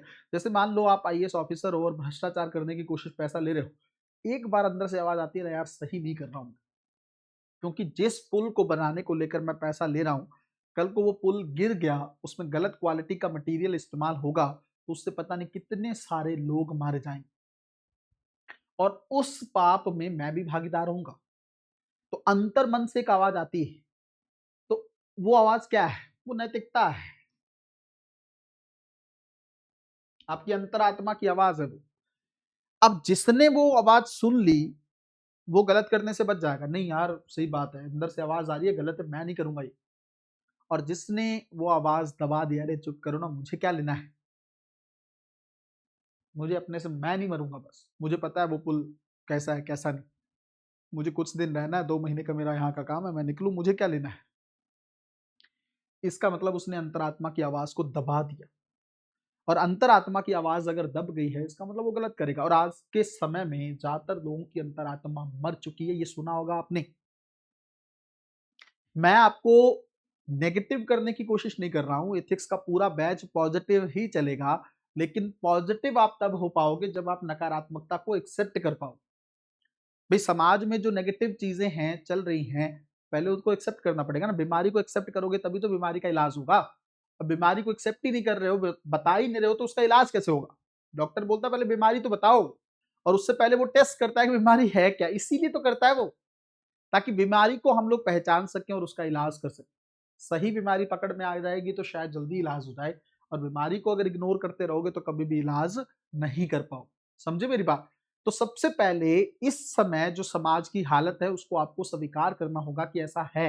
अंतरात्मा मर चुकी है इसीलिए तो पुल टूट जाते हैं, अंतरात्मा मर चुकी है इसीलिए तो एक्सप्रेस वे टूट रहे हैं एक ही बारिश में। अंतरात्मा मरी हुई है ना। अगर अंतरात्मा सही हो तो ये सब हो ही क्यों? अकाउंटेबिलिटी नाम की भी कोई चीज है, जवाबदेही होनी चाहिए। ऐसे कैसे भाई, एक ही बारिश में कैसे सड़क टूट गई? ये पुल पर इतना अच्छा मटेरियल लगा था तो ये पुल टूट कैसे गया? बताओ। नहीं होना चाहिए ना। जब इसी साल सबको कॉन्ट्रैक्ट दिया गया कि भाई जो है पानी की निकासी बहुत बेहतर तरीके से होनी चाहिए, तो फिर इसी बार थोड़ी सी बारिश होने पर फ्लड की कंडीशन क्यों बन गई? जवाबदेही होनी चाहिए ना इस बात को लेकर, लेकिन नहीं।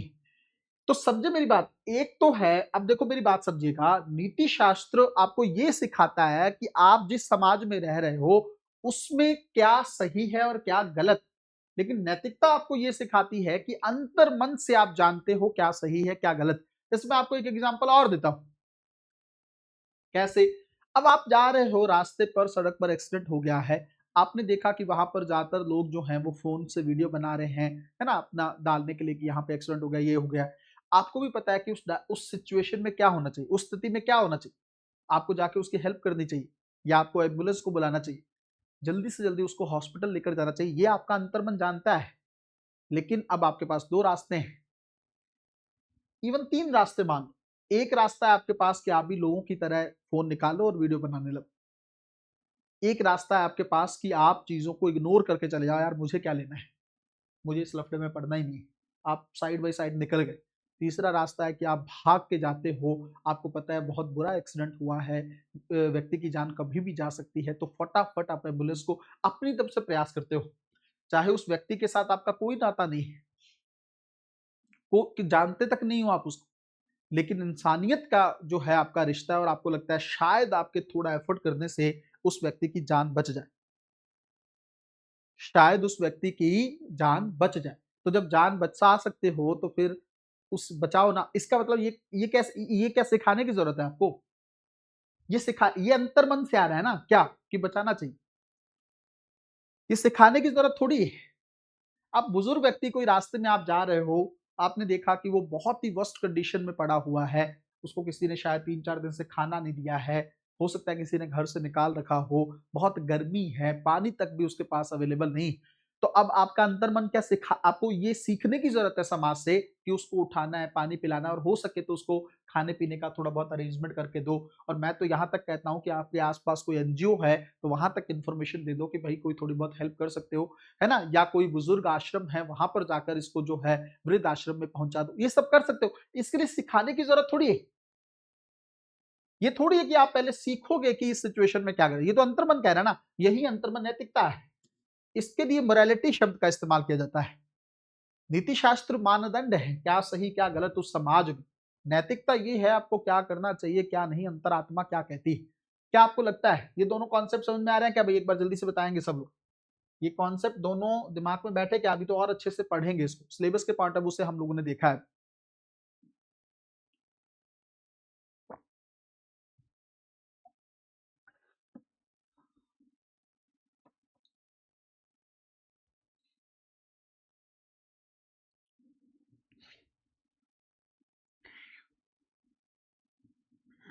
अब इसी के अंदर आप बढ़ते हैं सार्वजनिक हित और निजी हित, इन दोनों के बीच में जो कन्फ्लिक्ट होता है।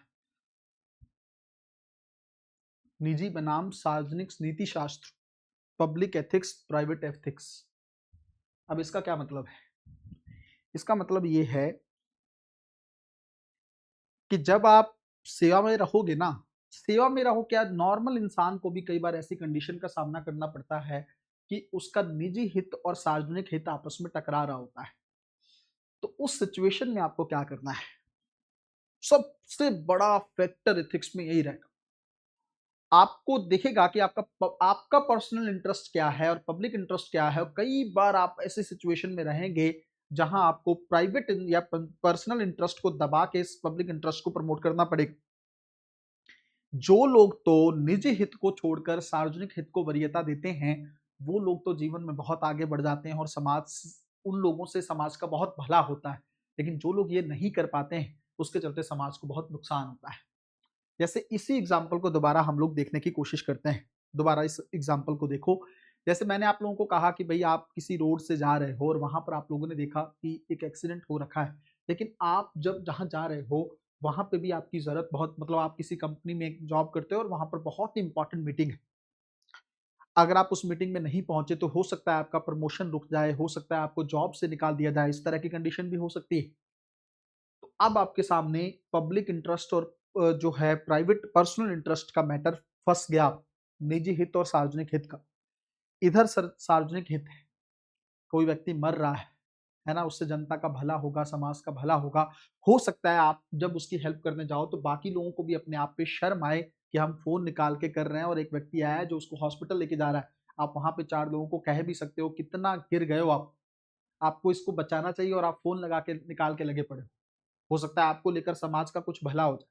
तो एक तो ये है। दूसरा ये है कि आपकी जॉब जा सकती है, आपका प्रमोशन रुक सकता है। उस प्रमोशन के लिए आप 4 साल से 5 साल से वेट कर रहे हैं। इस तरह की कंडीशन में आप किसको चुनोगे? समझे मेरी बात? कई बार एज ए ऑफिसर आप जो है समाज के अंदर होते हो, है ना, केस स्टडी में आपको दिखाते हैं कि आप जॉब कर रहे हो, आईएएस हो, आईपीएस हो। उस कंडीशन के अंदर आपको कई बार घर पर पहुंचना पड़ता है। जैसे मान लो कई ऐसे केस यूपीएससी देता है कि आपकी वाइफ है वो प्रेग्नेंट है और उसी दिन उसकी डिलीवरी है। आपको अपनी वाइफ के साथ होना ही चाहिए हर कंडीशन में। ये जो है पर्सनल एथिक्स की बात कि आपने उनके साथ शादी की है, तो उस कंडीशन में आपका वहां पर होना बहुत जरूरी है ताकि उनको मोरल सपोर्ट मिले। लेकिन उसी टाइम पे जो है कहीं पर जो है दंगे हो गए हैं, धार्मिक दंगे हो गए हैं या सांप्रदायिक दंगे जो हैं, उससे पूरा समाज झुलस रहा है। उस कंडीशन में आपको वहां पर भी जाने की जरूरत है ताकि उन दंगों को रोका जा सके। तो एक तरफ पर्सनल इंटरेस्ट है और एक तरफ सार्वजनिक हित, किसको चुनो? तो यूपीएससी में ये एक बहुत बड़ा टॉपिक है, बहुत ही डिफिकल्ट टॉपिक है। और कई बार इतनी डिफिकल्ट सिचुएशन में आप किसको चुनते हो ये सीखोगे आप इस बैच से। मैं आपको इस क्लास के एंड तक यहाँ तक कर दूंगा कि आप बहुत अच्छे तरीके से डिसीजन ले पाओ कि आपको किस डायरेक्शन में जाना है और किस डायरेक्शन में नहीं जाना है। एक एग्जांपल और ले लो। जैसे मान लो आप आईएएस ऑफिसर हो, है ना, और आपने जो है, आपका भाई जो है वो सरकारी टेंडर के लिए लाइन में लगा पड़ा है। जिस टेंडर को निकालना है उसमें आप तो अध्यक्ष हो, आप आपके हाथ में टेंडर देना। लेकिन उसी टेंडर में एक आपका भाई भी है जो चाहता है कि उसको ये टेंडर मिले। वो बोली लगाता है ना, कम बोली भी लगाता है, वो पैसा भी ज्यादा नहीं देने के लिए तैयार है। तो उससे ये, उसको ये उम्मीद है कि आप उसके फेवर में जाओ। ये उसका भाई आईएएस ऑफिसर है, तो वो तो इस चीज का फायदा उठाना चाहेगा ना कि मेरे को देगा भैया। अब आपके पास दो चीजें हैं। एक आपका पर्सनल इंटरेस्ट कि आपके भाई को टेंडर मिल जाए, आपका रिश्ता बचा रहे।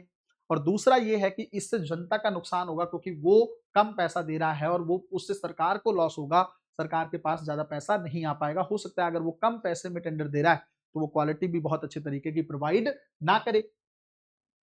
तो आपके लिए जरूरी है कि आप पब्लिक इंटरेस्ट में उस टेंडर से खुद को अलग कर लें। आप कहें कि नहीं भाई मैं नहीं शायद निष्पक्षता कर पाऊंगा, कोई और ऑफिसर इस चीज को करे, इसको ही नहीं कर सकते हैं, कोई अलग डीएम जो है उस चीज को उस जिम्मेदारी को निभाएगा या एसडीएम उस जिम्मेदारी को निभा सकता है, कोई प्रॉब्लम नहीं है, ताकि निष्पक्षता बनी रहे। तो आपके पास हुआ ना, कंडीशन फिर से बन गई ना, एक तो है पर्सनल इंटरेस्ट, एक है पब्लिक इंटरेस्ट, इन दोनों में आप किसको चुनते हो, है ना। कई बार सिचुएशन वैसी होती है कि आप तुरंत चुन सकते हो और कई बार सिचुएशन इतनी बुरी होती है कि आप तुरंत नहीं चुन पाते हैं, बहुत ही डिफिकल्ट हो जाता है उस टाइम पे डिसीजन लेना, हम समझेंगे। अगला टॉपिक है आपका सिलेबस के अंदर अभिवृत्ति।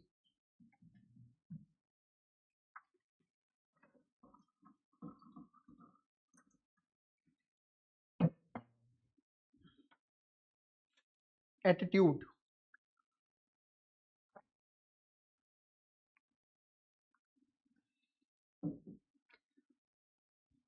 अब ये क्या है?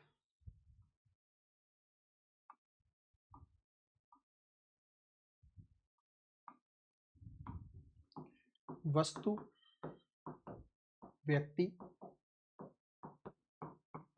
और विचार, इन तीनों के प्रति हमारा नजरिया क्या है, किसी वस्तु के प्रति, किसी व्यक्ति के प्रति और किसी विचार या थॉट के प्रति हम क्या सोचते हैं, ये हमारा एटीट्यूड है। समझ रहे हो? नॉर्मल भाषा में भी आप इस्तेमाल करते हो ना कि यार इसके अंदर बहुत एटीट्यूड है, कहते हो ना नॉर्मल भाषा में।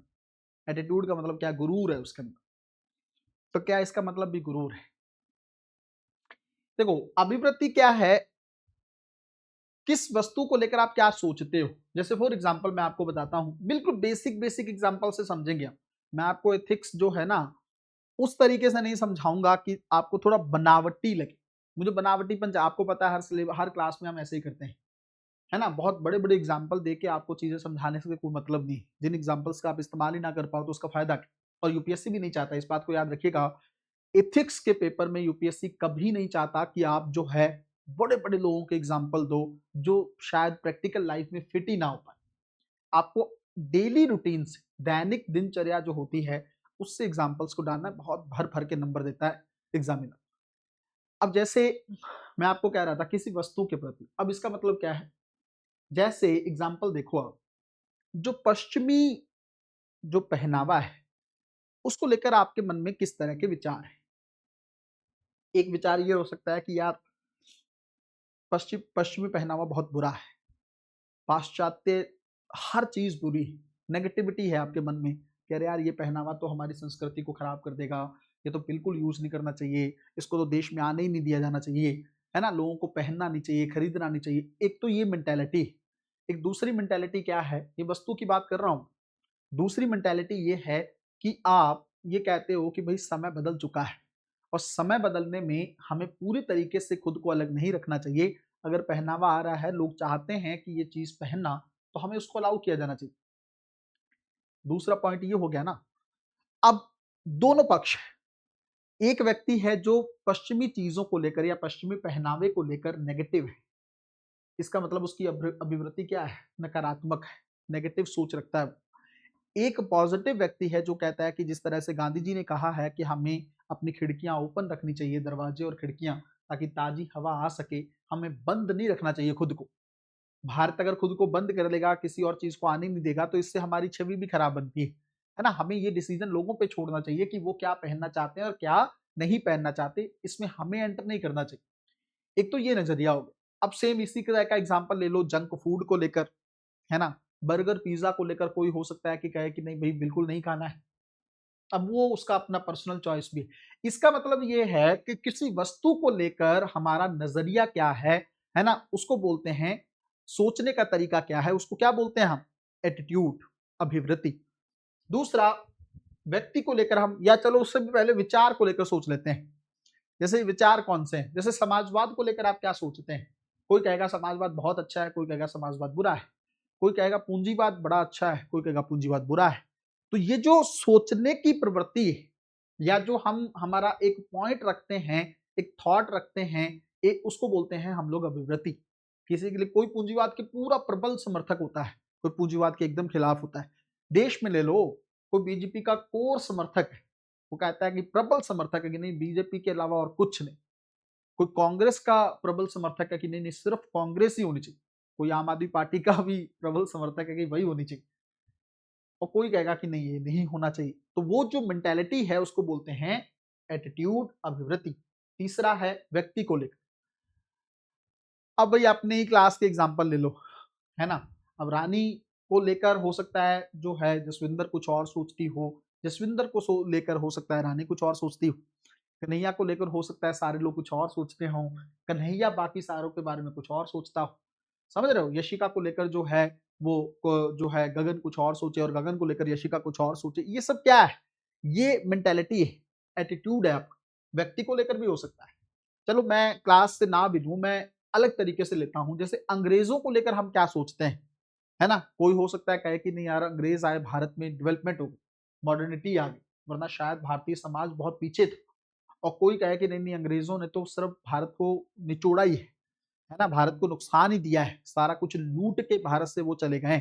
तो एक मेंटेलिटी ये हो गई अंग्रेजों को लेकर। उसके अलावा देश के लोगों को लेकर भी, उत्तर भारत के बारे में दक्षिण भारत के लोग क्या सोचते हैं, और दक्षिण भारत के बारे में उत्तर भारत के लोग क्या सोचते हैं, है ना। फिर हम लोग नॉर्थ ईस्ट के लोगों के बारे में कैसे सोचते हैं।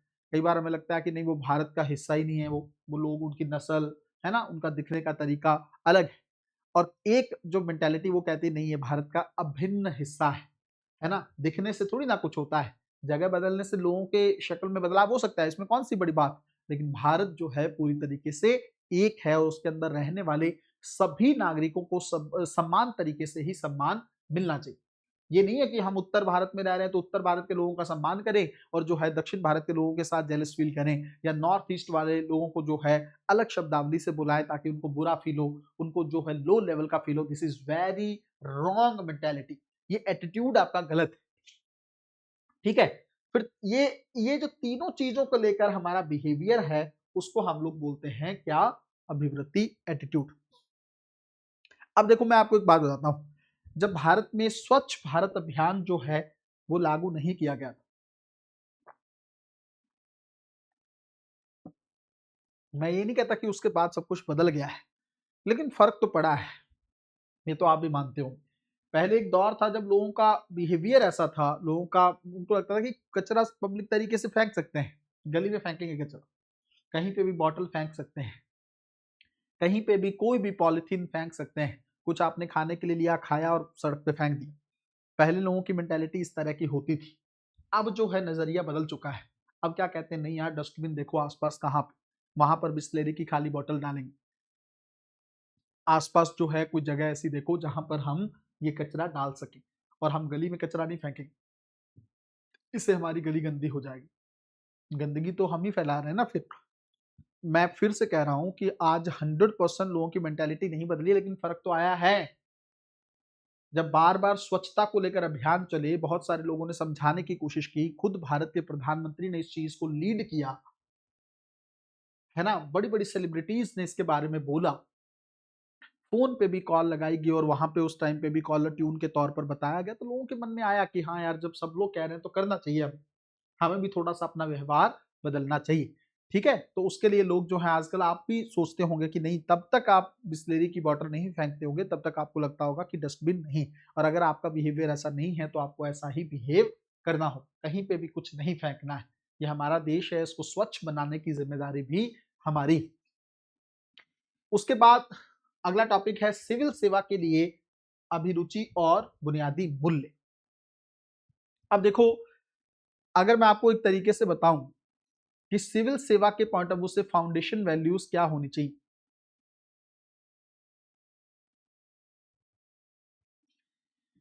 सबसे बड़ी वैल्यू क्या है सिविल सेवा की, सत्यनिष्ठा। अब सत्यनिष्ठा क्या होता है, विचार, कर्म और व्यवहार में एक रूप, क्या है,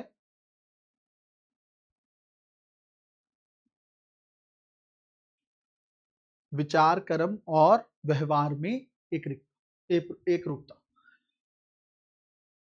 अब आप सोचते कुछ और हो, करते कुछ और हो, ये जो चीज है ना कहीं पे बहुत ही ज्यादा दिक्कत वाली है। विचार, वचन और कर्म में अंतर है। आपके मन में क्या आया, फिर आपने किसी को बोला कुछ, है ना, वचन है आपका, और आप करते क्या हो। अगर ये तीनों अलग अलग है, इसका मतलब आप सत्यनिष्ठ टाइप के व्यक्ति नहीं। और ये बहुत इंपॉर्टेंट है, ध्यान से समझिएगा बच्चों, है ना। हम लोग मूल्य देख रहे हैं, फिर उसके बाद में हम लोग थोड़ा अभिरुचि भी देखेंगे। देखो मूल्य क्या है, सबसे वैसे मैंने एक नाम लिखा, मैंने सत्यनिष्ठ, आसान भाषा में बोल दे रहा हूँ, गांधी जी की ही डेफिनेशन है। वो कहते हैं विचार, वचन और कर्म में एकता है ना, तो आप सत्यनिष्ठ। अब ये बात आप भी मानते होंगे कि आप जो बोलते हो ना, आप मन से वैसे नहीं हो। मैं ये नहीं कह रहा, आपके लिए कह रहा हूं। आपको लगता होगा कई बार कि यार हम क्लास में कमेंट्स में जो बोलते हैं, क्या हम सच में वैसे हैं। मान लो किसी बच्चे ने क्लास में ये बोला कि यार सर मैं जो है हमेशा आप जो कहते हो वो करता हूँ या करती हूँ। आपने कहा कि हाँ 2 घंटे रिवीजन करना है तो मैं करती हूँ। आपने कहा कि भाई क्लास के कंटेंट को 10 बार रिवाइज करना है तो मैं करती हूँ। आपने कहा कि नहीं एनसीईआरटी को पढ़ना है तो मैं पढ़ती हूँ। आपने कहा कि डेली जो है 6 से 8 घंटे का रूटीन फोकस तरीके से करना है तो मैं करती हूँ। अगर आपने ऐसा कहा है मैं हर बात को करती हूँ या करता हूँ, अगर आप कमेंट्स में ये लिख रहे हो बट आप करते नहीं हो, इसका मतलब तो आप सत्यनिष्ठ नहीं हो ना। समझे मेरी बात। भाई मैंने आपको कहा कोई भी चीज पढ़ाई के पॉइंट ऑफ व्यू से, या मैंने आपको कहा कि नहीं भाई आपको अपने घर में ना बहुत अच्छे से बात करना है। इसी क्लास की एक स्टूडेंट थी, है ना, फाउंडेशन बैच में ही रही है वो स्टूडेंट, मैं अब उसका नाम नहीं लूंगा वरना उसको बुरा लगेगा। इसी क्लास में एक बच्ची रही है, उसके ना वो मतलब जब मुझसे बात करती थी तो बहुत अच्छे से एकदम सर करके और बड़ा ही ऐसे दिखाना जैसे मुझे वो बहुत मानती, और मानती भी थी, आज भी है। लेकिन एक दो बार उसके पिताजी का फोन आया मुझे और उन्होंने मुझे कहा कि सर ये घर में अच्छे से बिहेव नहीं करती है ना, वो घर में मतलब जो है माता पिता के साथ बहुत लड़ाई करती है, बहनों के साथ बहुत इरिटेट करती है, किसी की सुनती नहीं है। अगर हम उसको किसी बात के लिए मना करते हैं तो वो आगे से फाइट करती है, लड़ती है, और दिन रात फोन पे लगी रहती है। इस तरह की बात उसके पिताजी ने मुझे कही। फिर वो ऑफलाइन के लिए कुछ दिनों के लिए वो बच्ची दिल्ली भी आई, तो उसने वहां पर आकर भी उसके पिताजी मेरे को ऑफिस में जब मिले, आए थे वो वहां पे, उन्होंने मुझे उसके मुंह पे भी ये बात की कि सर अब आप इससे पूछिए कि ये घर में कैसे बिहेव करती है। अब ये तो दो सेगमेंट हो गए ना। एक तरफ तो आप टीचर के सामने बड़ा अच्छा बन के चल रहे हो कि सर हम बहुत अच्छे हैं, और एक तरफ आप घर में बड़ा बुरे तरीके से बिहेव कर रहे हो, तो ये तो गलत है। इसका मतलब आप सत्यनिष्ठ टाइप के इंसान नहीं हो। आप कहते कुछ और, आप करते कुछ और। एक तरफ आप कहते हो कि सर हम बहुत ही ज्यादा भरोसा करते हैं आप पे, हमें पता है कि आप हमें सिलेक्शन तक लेकर जा सकते हैं। एक तरफ तो आप ये बिहेवियर करते हो और दूसरी तरफ आप बाकी कोचिंग्स की तरफ जो है अपना ध्यान डाइवर्ट करके बैठे हुए हो, बाकी लोगों की तरफ पड़े हुए हो, तो फिर आपका भरोसा कहाँ है। टूट गया ना भरोसा। और जब भरोसा ही टूट गया तो फिर अचीवमेंट कहां से होगी। भाई गुरु जिसको धारण करते हैं ना, गुरु जिसको धारण करते हैं उसी पे अंत तक भरोसा रखते हैं। जब आप अंत तक आपका जब सिलेक्शन होने वाला था तभी आपका भरोसा मान लो टूट गया किसी वजह से, और आप ऐसे बिखर गए, तो अल्टीमेटली आपका परिणाम कहां पॉजिटिव रहने वाला, नेगेटिव ही होगा। ये सच्चाई है। भाई कई बार क्या होता है, सफलता तुरंत मिलती है ना, आपने किया और 6 ही महीने में आप सफल हो गए। कई बार सफलता के लिए 6 साल भी लग जाते हैं, पर सफलता मिल जाएगी। आप इस बात की 100% गारंटी होती है तब जब आपको पता है कि आप सही इंसान से पढ़ रहे हैं, आप सही इंसान की डायरेक्शन में, है ना। जब आपको पता है कि आप सही डायरेक्शन में हो तो फिर बार बार रास्ता बदलने की जरूरत नहीं होती है। इसका मतलब अभी भी आप अपनी तैयारी को लेकर सत्यनिष्ठ नहीं, आप अभी भी भटकाव में हो, इधर उधर बिखर रहे हो, भाग रहे हो, हासिल कुछ नहीं होने वाला है। फिर इधर उधर बिखरने के बाद जो है फिर आपको लगेगा कि समेटने के लिए तो एक ही जगह है, और वहां पर आकर ही आपको समेटा जाएगा। समझे मेरी बात। तो सत्यनिष्ठा का मतलब यह है कि आपको विचार जो आप कह सोच रहे हो मन में, और जो आप बोल रहे हो और जो आप कर रहे हो, इन तीनों में समानता हो। भाई आप बोलते हो कि मैं बड़ा अच्छा हूं, और कई बार दिखता है समाज में कि आप करते भी अच्छा हो, पर आपके मन में भी अच्छा ही नहीं है, इंटेंशन प्योर नहीं। मन के अंदर अभी भी आप जो है बाकी लोगों को लेकर मैल रखते हो।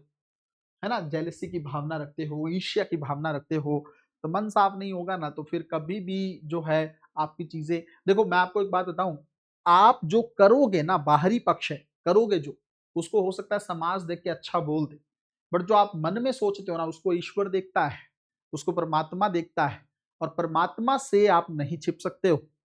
आप छिप सकते हो, मुझसे छिपा सकते हो कि हाँ सर को क्या पता लग रहा है मैं मन में क्या सोच रही हूँ, क्या सोच रहा हूँ, लेकिन ईश्वर जो है ना, वो हर जगह, उसके सीसीटीवी आपके मन में ही लगे हुए हैं। तो ये मत सोचो कि उससे छिप जाएगा, वो सारी चीजें जो हैं बाहर निकल कर आ जाती हैं।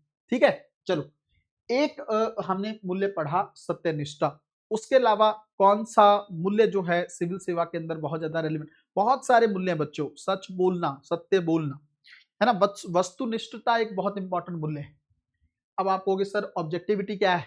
ऑब्जेक्टिविटी का मतलब होता है कि आप जब कोई डिसीजन लेते हो, तो आप फैक्ट्स के आधार पर, आर्गुमेंट्स के आधार पर डिसीजन लेते हो, ना कि आप जो है अपने रिश्तों के आधार पर डिसीजन लेते हो।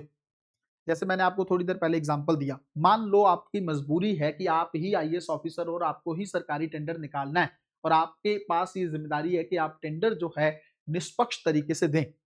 तो उस समय आपका परिवार का चाहे कोई व्यक्ति बैठा ही क्यों ना हो, आपको जो सबसे बेस्ट बोली लगाने वाला मिलेगा, जो आपको लगेगा सबसे बेस्ट है, आप उसको ही टेंडर देंगे, आप उसको ही क्या देंगे, टेंडर देंगे आप। तो ये आपने, और वो टेंडर देने के पहले आपने क्या देखा, फैक्ट्स चेक किए अच्छे से कि हाँ जो जो वो प्राइसेस दे रहा है, जिस तरह की क्वालिटी वो प्रोवाइड कर रहा है, वो काफी बेटर है, और सरकार के बैलेंस के पॉइंट ऑफ व्यू से, सरकार का जो बजट है उसके पॉइंट ऑफ व्यू से बड़ी परफेक्ट फिट बैठती है। तो इसको बोलते हैं वस्तुनिष्ठता। आपको बिठाया है सिलेक्शन कमेटी के हेड के तौर पर, मान लो आप इंटरव्यू कर रहे हो, पुलिस की भर्ती है या कोई भी भर्ती है, उस टाइम पीरियड में आप इंटरव्यू ले रहे हो, और आप जो जो जो जिन लोगों को सेलेक्ट कर रहे हो, उनको काबिल होने के नाते या उनकी योग्यता के आधार पर उनको सेलेक्ट कर रहे हो, इसका मतलब क्या है, आपने वस्तुनिष्ठता का पालन किया है, आपने ऑब्जेक्टिविटी का पालन किया है। समझ रहे हो मेरी बात? इसका ये भी एक सिविल सेवा का बुनियादी मूल्य है, करुणा भी सिविल सेवा का एक बुनियादी मूल्य है। आपके मन में जो है कमजोर या वंचित लोगों के प्रति करुणा का भाव होना चाहिए। आप ये ना सोचो कि नहीं यार ये निचला तबका है, अरे मैं तो इनके साथ क्या ही मुझे फर्क पड़ता, नहीं नहीं। बुजुर्गों के प्रति सम्मान होना चाहिए, महिलाओं को लेकर आपके अंदर एक सेफ्टी की फीलिंग आप उनको प्रोवाइड कर सकें, है ना, उनको भी सम्मान से ट्रीट करें, इस तरह का भाव होना चाहिए। ये भी सिविल सेवा के बुनियादी मूल्य ही है। कमजोर वर्गों के प्रति करुणा का भाव होना, ये क्या है, सिविल सेवा के प्रति क्या है, बुनियादी मूल्य है।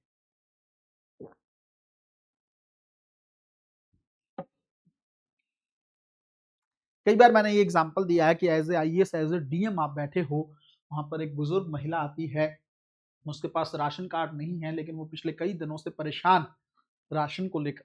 तो आप एक बार जो है करुणा का भाव दिखाते हुए आप कोशिश करोगे कि किसी एनजीओ के साथ बात करके एक बार तो तुरंत या आपातकालीन सहायता प्रोवाइड करोगे, और तब तक आप उनके कागजात तैयार करवाने में हेल्प करो।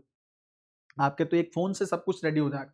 तो अगर वो जेन्युइन है तो उसके डॉक्यूमेंट्स रेडी करवा के फिर आप उनको राशन देना शुरू करवाओगे। लेकिन तब तक 2 दिन, 3 दिन, 4 दिन का जो भी समय लगे, तब तक आप किसी एनजीओ से बात करके, क्योंकि आप डीएम हो, आप कर सकते हो, आपके पास बहुत अपॉर्चुनिटीज, बहुत ऑप्शंस, तो आप उनसे बात करके उनको तुरंत एक बार क्या है, राशन उपलब्ध कराओगे, ताकि उनकी डेली डेली रूटीन जो है उस तरह का जीवन चल सके।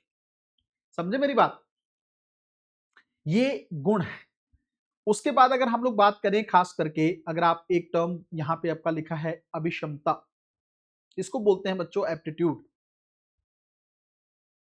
क्या बोलते हैं, एप्टीट्यूड। अब ये किसी विशेष क्षेत्र में किसी व्यक्ति की अंतर्निहित क्षमता है। क्या है, किसी विशेष क्षेत्र में किसी व्यक्ति की अंतर्निहित क्षमता है। कैसे भाई, कई बार क्या होता है कि हमें नहीं पता होता है कि हमारे अंदर क्या कैपेबिलिटी है, कोई किसी और को पता होता है। कई बार टीचर्स को पता होता है कि ये व्यक्ति क्या कर सकता है जीवन। जैसे फॉर एग्जांपल, है ना, चाणक्य जब गुजर रहे थे एक बार रास्ते में, तो उन्होंने देखा था कि एक बच्चा जो है कुछ बच्चों को इकट्ठा करके बैठ के उनको राजा की तरह समझा रहा है। तो चाणक्य ने पहचाना और उसको ट्रेनिंग दी, उसको ट्रेंड किया, और वही बच्चा आगे चलकर चंद्रगुप्त मौर्य बना, और उसने नंद शासन को उखाड़ फेंका, चंद्रगुप्त मौर्य बना वो। किसने पहचाना, चाणक्य ने। इसका मतलब ये है और उसको और ब्रशअप कर दिया उन्होंने। इसी तरह से सचिन तेंदुलकर के गुरु ने भी उनको पहचाना, उनको ट्रेंड किया, उनकी कैपेबिलिटी को देखा और उनको आगे आज उनको जो है क्रिकेट का भगवान की संज्ञा दी जाती है। इसका मतलब कुछ लोग अगर और एक चीज और है, अगर आपकी जो कैपेबिलिटी है आप वो ना करके कुछ और कर रहे होते हैं, आप उसमें बहुत संभावना है कि आप फेल हो जाओ। मैं आपको बता रहा हूँ इस क्लास में भी कई बच्चे ऐसे हैं जो खुद आईएएस बनना उनका डिसीजन नहीं है, परिवार के पॉइंट ऑफ व्यू से कर रहे हैं या देखा दिखाई में कर रहे हैं। खुद से मन में अभी भी डिसीजन नहीं कि मुझे आईएएस बनना है, क्योंकि जिसको आईएएस बनना होता है ना, वो आईएएस बनने के लिए हर एक एफर्ट करता है, जिसको आईएएस बनना है। और जिसको नहीं बनना है, जिसको लगता है कि यार मुझे तो जॉब चाहिए, बस कोई भी मिल जाए, मैं कर तैयारी आईएएस की रहा हूं या रही हूं, पर मिल जाए कुछ भी तो मेरा तो काम चल जाए, वो उसको वही मिलेगा। जिसके मन में स्ट्रॉन्ग फील नहीं है आईएएस बनने को लेकर कि नहीं यार बिना आईएएस के कुछ भी पॉसिबल नहीं, मुझे बनना है, पढ़ना है, करना है। मुझे एक बात बताओ, कई बच्चे ऐसे हैं, 24 मई को यूपीएससी प्रीलिम्स एग्जामिनेशन हुआ था, 3 अगस्त का दौर आ चुका है। कई ऐसे होंगे जो अभी तक सिर्फ और सिर्फ बस ये सोच रहे होंगे करना है नहीं करना है, करना है नहीं करना है, ये भी कर लेते हैं, वो भी कर लेते हैं, ये कर लेते हैं। अभी भी रिदम नहीं बनाओ, क्योंकि मैं बहुत यूपीएससी एस्पिरेंट को बहुत अच्छे तरीके से समझता हूँ, वो सिर्फ और सिर्फ टाइम वेस्ट कर रहे होंगे। और कई ऐसे होंगे जिन्होंने 25 मई से दोबारा कमान संभाल ली होगी कि भाई अब नहीं हुआ है, इस बात को एक्सेप्ट करते हैं, ठीक है कमी रही होगी, यूपीएससी ने भी थोड़ा पैटर्न बदला है, अगले साल और अच्छे तरीके से तैयारी करेंगे, क्योंकि सब कुछ बदल रहा है। कोई भी 100% रिस्पॉन्सिबल नहीं होता है यूपीएससी के पेपर के लिए। उसका रीजन ये है, वो लोग पेपर किसी भी तरीके से फ्रेम कर लेते हैं, लेकिन आपको अगर आईएएस बनना है तो आपको वो पेपर निकालना ही पड़ेगा। आपको सीखना है और तुरंत कम बैक करना है। अगर आप बैठ के बस सोचे जा रहे हो और सोच रहे हो कि यार, और कई लोग तो लाइन भी चेंज कर लेते हैं, तो वो मैं आपको 100% लिख के देने के लिए तैयार हैं कि वो ना घर के रहेंगे ना घाट के रहेंगे। सच में कह रहा हूं, सच में कह रहा हूं मैं ये बात। आप जिस चीज को तैयार किए हैं, उस चीज को अगर आपने आधा तैयार करके छोड़ दिया है, उसमें आपको सिर्फ आधा और दौड़ने की जरूरत थी। लेकिन अगर आप कुछ नया तैयार करने की कोशिश कर रहे हैं, उसमें आपको पूरा शुरू से भागना पड़ेगा। और जैसे ही वहां पर भी अगर नहीं हुआ, फिर आपको लगेगा कि अब मैं क्या करूं, यूपीएससी में वापस जाऊं या एसएससी को ही कंटिन्यू करूं, या अभी मैंने जो रेलवे का तैयारी शुरू किया उसको कंटिन्यू करूं, या मैं टीचिंग लाइन में चला गया हूं उसको कंटिन्यू। आपको समझ ही नहीं आया। और जो पता है कि एक ही रास्ते पे अच्छे से दौड़ रहा है, हाँ एग्जाम वो साथ साथ सब दे रहा है, लेकिन उसने अपना मेन रास्ता नहीं छोड़ा है, उसने अपनी मेन रणनीति को नहीं बदला है। उसको पता है कि आईएएस के साथ कॉम्प्रोमाइज नहीं करना है भाई, बाकी सारी चीजों के साथ कॉम्प्रोमाइज कर सकते हैं, बट आईएएस बनने के साथ, आईपीएस बनने के साथ कॉम्प्रोमाइज नहीं करना है। उसने तुरंत अपनी तैयारी फिर से शुरू कर ली हो। ये मैं आपको कह नहीं रहा हूं, ये सच बात है। कई ऐसे लोग हैं जो फिर से पूरी मेहनत के साथ, पूरी ऊर्जा के साथ लग चुके हैं। अपनी क्लास के हैं कई बच्चे, उनको लगता है नहीं सर करना है मतलब करना है। हाँ, इस साल नहीं हुआ तो कोई बात नहीं, अगले साल तो होगा, और नहीं होगा तब तक करना ही करना, जब तक अटेम्प्ट है तब तक करना ही करना है। और क्यों समय समय वेस्ट करने से होगा क्या? 2 महीने आपने जो वेस्ट कर दिए उससे हुआ क्या? कुछ भी नहीं हुआ है, सिर्फ टाइम जा रहा है। एक आध महीना, 2 महीने, और अभी तो बहुत समय बाकी है, लेकिन जैसे ही दिसंबर तक का टाइम निकल गया, अभी 4-5 महीने भी और निकल गए, उसके बाद अब इंसान कुछ करने के काबिल वैसे भी नहीं रहता है। जिस लेवल की तैयारी अभी होनी चाहिए, एथिक्स जो है अभी प्रॉपर तरीके से तैयार हो जाना चाहिए, आंसर राइटिंग पर इस समय काम होना चाहिए, है ना, ऑप्शनल को इस समय तैयार करना चाहिए, प्रीलिम्स की तैयारी अभी से शुरू करनी चाहिए, ताकि जो है टेस्टिंग वगैरह अगर आपकी शुरू हो रही है तो वो आपका पैरेलल होता रहे। अभी होगा तब जाके आगे हो, वरना हो ही नहीं पाएगा। दिसंबर निकल गया तो फिर चीजें अपने आप ही रह पाएंगी, ठीक है ना, वो वैसे भी रह जाएंगी, वो फिर हो नहीं पाएंगी। प्रीलिम्स प्रहार बैच आपका, आपको पता है 10 तारीख से शुरू होने जा रहा है, तो मैं तो आपको यही कहूंगा कि उस बैच में हर हाल में रहो, क्योंकि वो बैच आपको हर तरह की टेस्टिंग प्रोवाइड इस बार करने वाला है। आपकी पूरी एनसीईआरटी की टेस्टिंग होगी, पूरा कंटेंट जो आपको डिलाइट आईएएस के माध्यम से दिया गया है वो सारे कंटेंट की टेस्टिंग होगी। उसके अलावा जितनी स्पेशल चीजें उस बैच में हो सकती हैं, इस साल के पैटर्न को ध्यान में रखते हुए, जैसे इस साल क्या है, यूपीएससी ने पीआईबी पे बहुत फोकस किया है, ऑथेंटिक सोर्स से गवर्नमेंट की वेबसाइट से बहुत सारी चीजें निकाली, तो उसको लेकर एक अलग फाइल मैं प्रिपेयर कर रहा हूं। मैंने आपको शायद पिछली अनाउंसमेंट में भी ये बात बोली थी कि इस बार आपको बहुत सारी चीजें उसी बैच के साथ मिलने वाली। कंटेंट आपको कुछ भी नोट डाउन नहीं करना है क्लास में, कंटेंट आपको लास्ट में मिलेगा। और इस बार मैं कंटेंट आपको जनवरी तक, मैंने कहा है कि जनवरी या मिड फरवरी तक आपको वो सारी स्टैटिक फाइल्स मिल जाएंगी, जिन फाइल के अंदर मैं, आप ये मान के चलो कि उन फाइल के अंदर कंटेंट के साथ साथ पिछले 10 साल के पीवाईक्यू का सेगमेंट ऐड होने वाला है। उसके अलावा जितनी टेक्निक्स हैं, जैसे पॉलिटी की फाइल बनेगी तो उसके अंदर पॉलिटी की टेक्निक्स रहेंगी, हिस्ट्री की फाइल बनेगी तो उसके अंदर हिस्ट्री की टेक्निक रहेंगी, ज्योग्राफी की फाइल बनेगी तो उसके अंदर ज्योग्राफी की टेक्निक भी रहेगी, पीवाईक्यू भी रहेगा, सब कुछ एक ही फाइल के अंदर देने वाला। वो फाइल पे काम अभी से शुरू हो चुका है। स्टैटिक पोर्शन की फाइल आपको अलग मिलेगी और प्रीलिम्स प्रहार बैच के बच्चों को करंट अफेयर की फाइल अलग मिलेगी। पीआईबी की एक सेपरेट फाइल मिलेगी जिसके अंदर सारा, इवन जनवरी 2026 से लेकर अगले साल अप्रैल 2027 तक सारा पीआईबी में जो कुछ पूछा गया है, जो रेलिवेंट है, वो फाइल आपको उसी के साथ मिलेगी। इस बार किसी एक बच्चे को एक्स्ट्रा, और उस बैच की मतलब ये मान के चलो कि वो जो प्रिंटेड नोट्स रहेंगे जो मैं आपको देने वाला हूं, वो अलग से उसको सेल नहीं किया जाएगा। पिछले साल तो जैसे उसका अनाउंसमेंट भी हुआ था कि आप नोट्स परचेज कर सकते हो, इस साल सिर्फ और सिर्फ प्रीलिम्स प्रहार बैच के जो बच्चे रहेंगे उनको ही वो कंटेंट प्रोवाइड किया जाएगा। किसी भी अदर बैच के स्टूडेंट को वो फाइल नहीं मिलेगी। इस बार फाइल भी लॉक्ड तरीके से है, उसका लॉक भी पर्सनली बच्चों को बताया जाएगा ताकि वो फाइल कोई ओपन ना कर सके और उस फाइल को आगे जो है सर्कुलेट ना किया जा सके। इसलिए क्योंकि वो बहुत मेहनत के साथ उन बच्चों के लिए तैयार की जा रही, जिन बच्चों का सिलेक्शन 1, 2, 10 नंबर से 15 नंबर से रुक जा रहा है और उनका हर हाल में अगले साल सिलेक्शन हो। तो वो फाइलें जो हैं आप लोगों को जनवरी के लास्ट तक या जनवरी मिड तक या फरवरी के मिड तक मिल जाएंगी। 3 महीने आपके पास रहेंगे उस फाइल को रिवाइज करने के लिए। जो कंटेंट ऑलरेडी हमारे पास है उसके अंदर तो टेस्टिंग हम लोग करने ही वाले हैं, है ना? पूरी एनसीईआरटी एक-एक दिन में हम लोग एनसीईआरटी का टारगेट लेने वाले हैं। जैसे 9th की एनसीईआरटी पॉलिटी का 1 दिन में टेस्ट होगा पूरा। उसी तरीके से 10th की जो बुक बड़ी होगी उसके 2 या 3 टेस्ट होंगे और जो बुक छोटी होगी उसके 1 या 2 टेस्ट होंगे। तो ऐसे कर करके हमने पूरा जो है ज़्यादा से ज़्यादा 1 या 2 हफ्ते में एक-एक सब्जेक्ट को लेके चलेंगे, ताकि पूरी टेस्टिंग जो है आप लोगों की अभी हो जाए। दिसंबर से जनवरी तक आपकी सब कंप्लीट टेस्टिंग हो जाएगी। सिर्फ टेस्टिंग नहीं होगी, उसके साथ-साथ मैंने आप लोगों को बता रखा है कि जितनी एलिमिनेशन की टेक्निक्स हैं, होता क्या है ना कि प्रीलिम्स में अब 2 तरीका, इस बार से वो चीज़ मुझे समझ में ज़्यादा अच्छे तरीके से आई क्योंकि यूपीएससी का इस बार का पेपर पूरा एलिमिनेशन पे था। है ना? तो हमने कंटेंट को प्रिपेयर कर रखा है, कुछ हद तक एलिमिनेशन भी प्रिपेयर है, लेकिन मैं आपको ये चाहता हूँ, जैसे मैंने शुरू में बोला था कि 100 के 100 क्वेश्चन को अगर आपको एलिमिनेशन के पॉइंट ऑफ व्यू से करना पड़े, तो आप कैसे कर सकते हैं, वो सारी चीज़ें इस बार मैं करूँगा। आप लोग देखिएगा मार्च और अप्रैल तक इस बार इस तरीके से आप रेडी हो जाएँगे कि 100 के 100 क्वेश्चन को आप एलिमिनेशन के माध्यम से करने की कोशिश करेंगे। तो एलिमिनेशन टेक्निक्स भी आप सीखोगे, है ना? कॉमन सेंस से कौन से सवाल डील होंगे वो भी आप सीखोगे और साथ में टेस्टिंग इतना अच्छे तरीके से हो जाएगी कि आपको जो है प्रैक्टिस की थोड़ी बहुत भी जरूरत नहीं पड़ेगी, है ना? सब्जेक्टिव टेस्ट रहेंगे, फुल लाइन टेस्ट रहेंगे, सब कुछ इस बार पूरा साल जो है सिर्फ और सिर्फ टेस्टिंग है। रिवीजन करना है, टेस्ट देना है, रिवीजन करना है, टेस्ट देना है। ये सारा प्रोसेस जो है उसी बैच के अंदर होने वाला है। आपको कंटेंट का स्ट्रेस इसलिए नहीं रहना है क्योंकि लास्ट में स्पेशल फाइल्स में आप लोगों को उसी बैच के अंदर देने वाला हूं, जिसके अंदर करंट अफेयर के साथ साथ पीआईबी की फाइलें भी ऐड रहेंगी, है ना? तो अगर आप चाहते हो कि आपकी टेस्टिंग वाला सेगमेंट बहुत अच्छे तरीके से हो जाए, तो आपको बैच को 3 दिन के अंदर ज्वाइन करना है। मैंने आपको बोल रखा है 36,000 उसकी फीस है। अगर आप ज्वाइन करोगे 3 दिन के अंदर तो आपको वो बैच पड़ेगा 30,000 में। अगर आप उससे एक दिन भी, मैं एक दिन छोड़ो, 1 घंटा भी लेट करोगे तो आपको 36,000 से 1 रुपए भी डिस्काउंट नहीं मिलेगा। ये बात आप याद रखिएगा, क्योंकि ऑलरेडी वो बैच जो है उसको डिजाइन कर दिया गया है, सारी चीजें शुरू होने वाली हैं।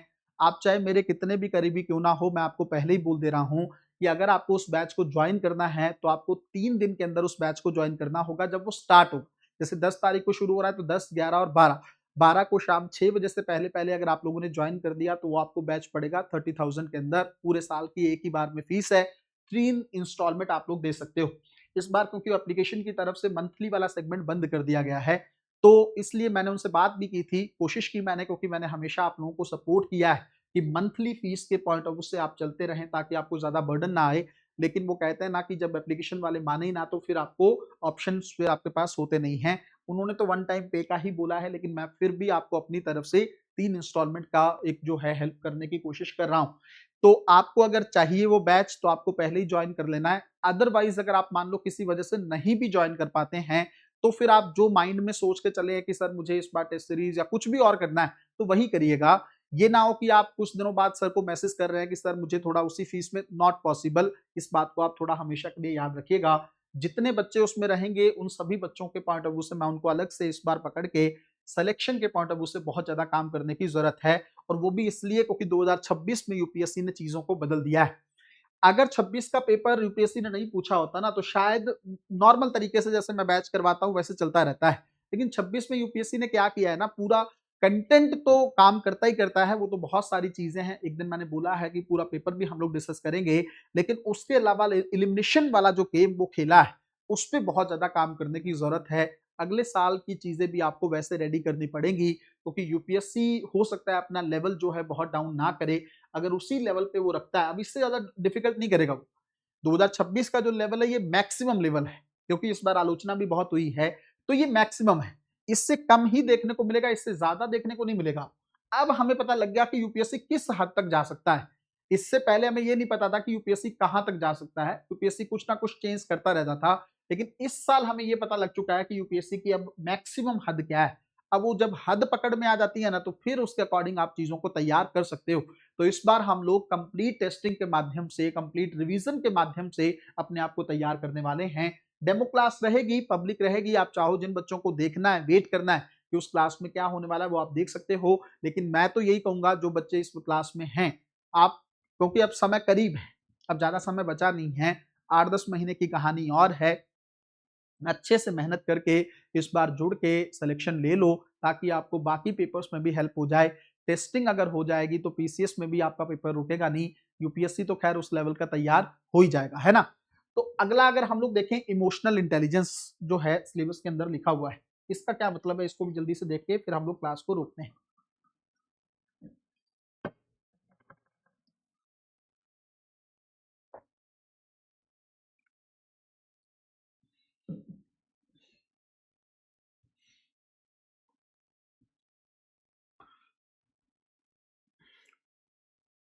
जो आपकी इमोशंस है, जो आपकी भावनाएं, आप कहेंगे सर भावना क्या है।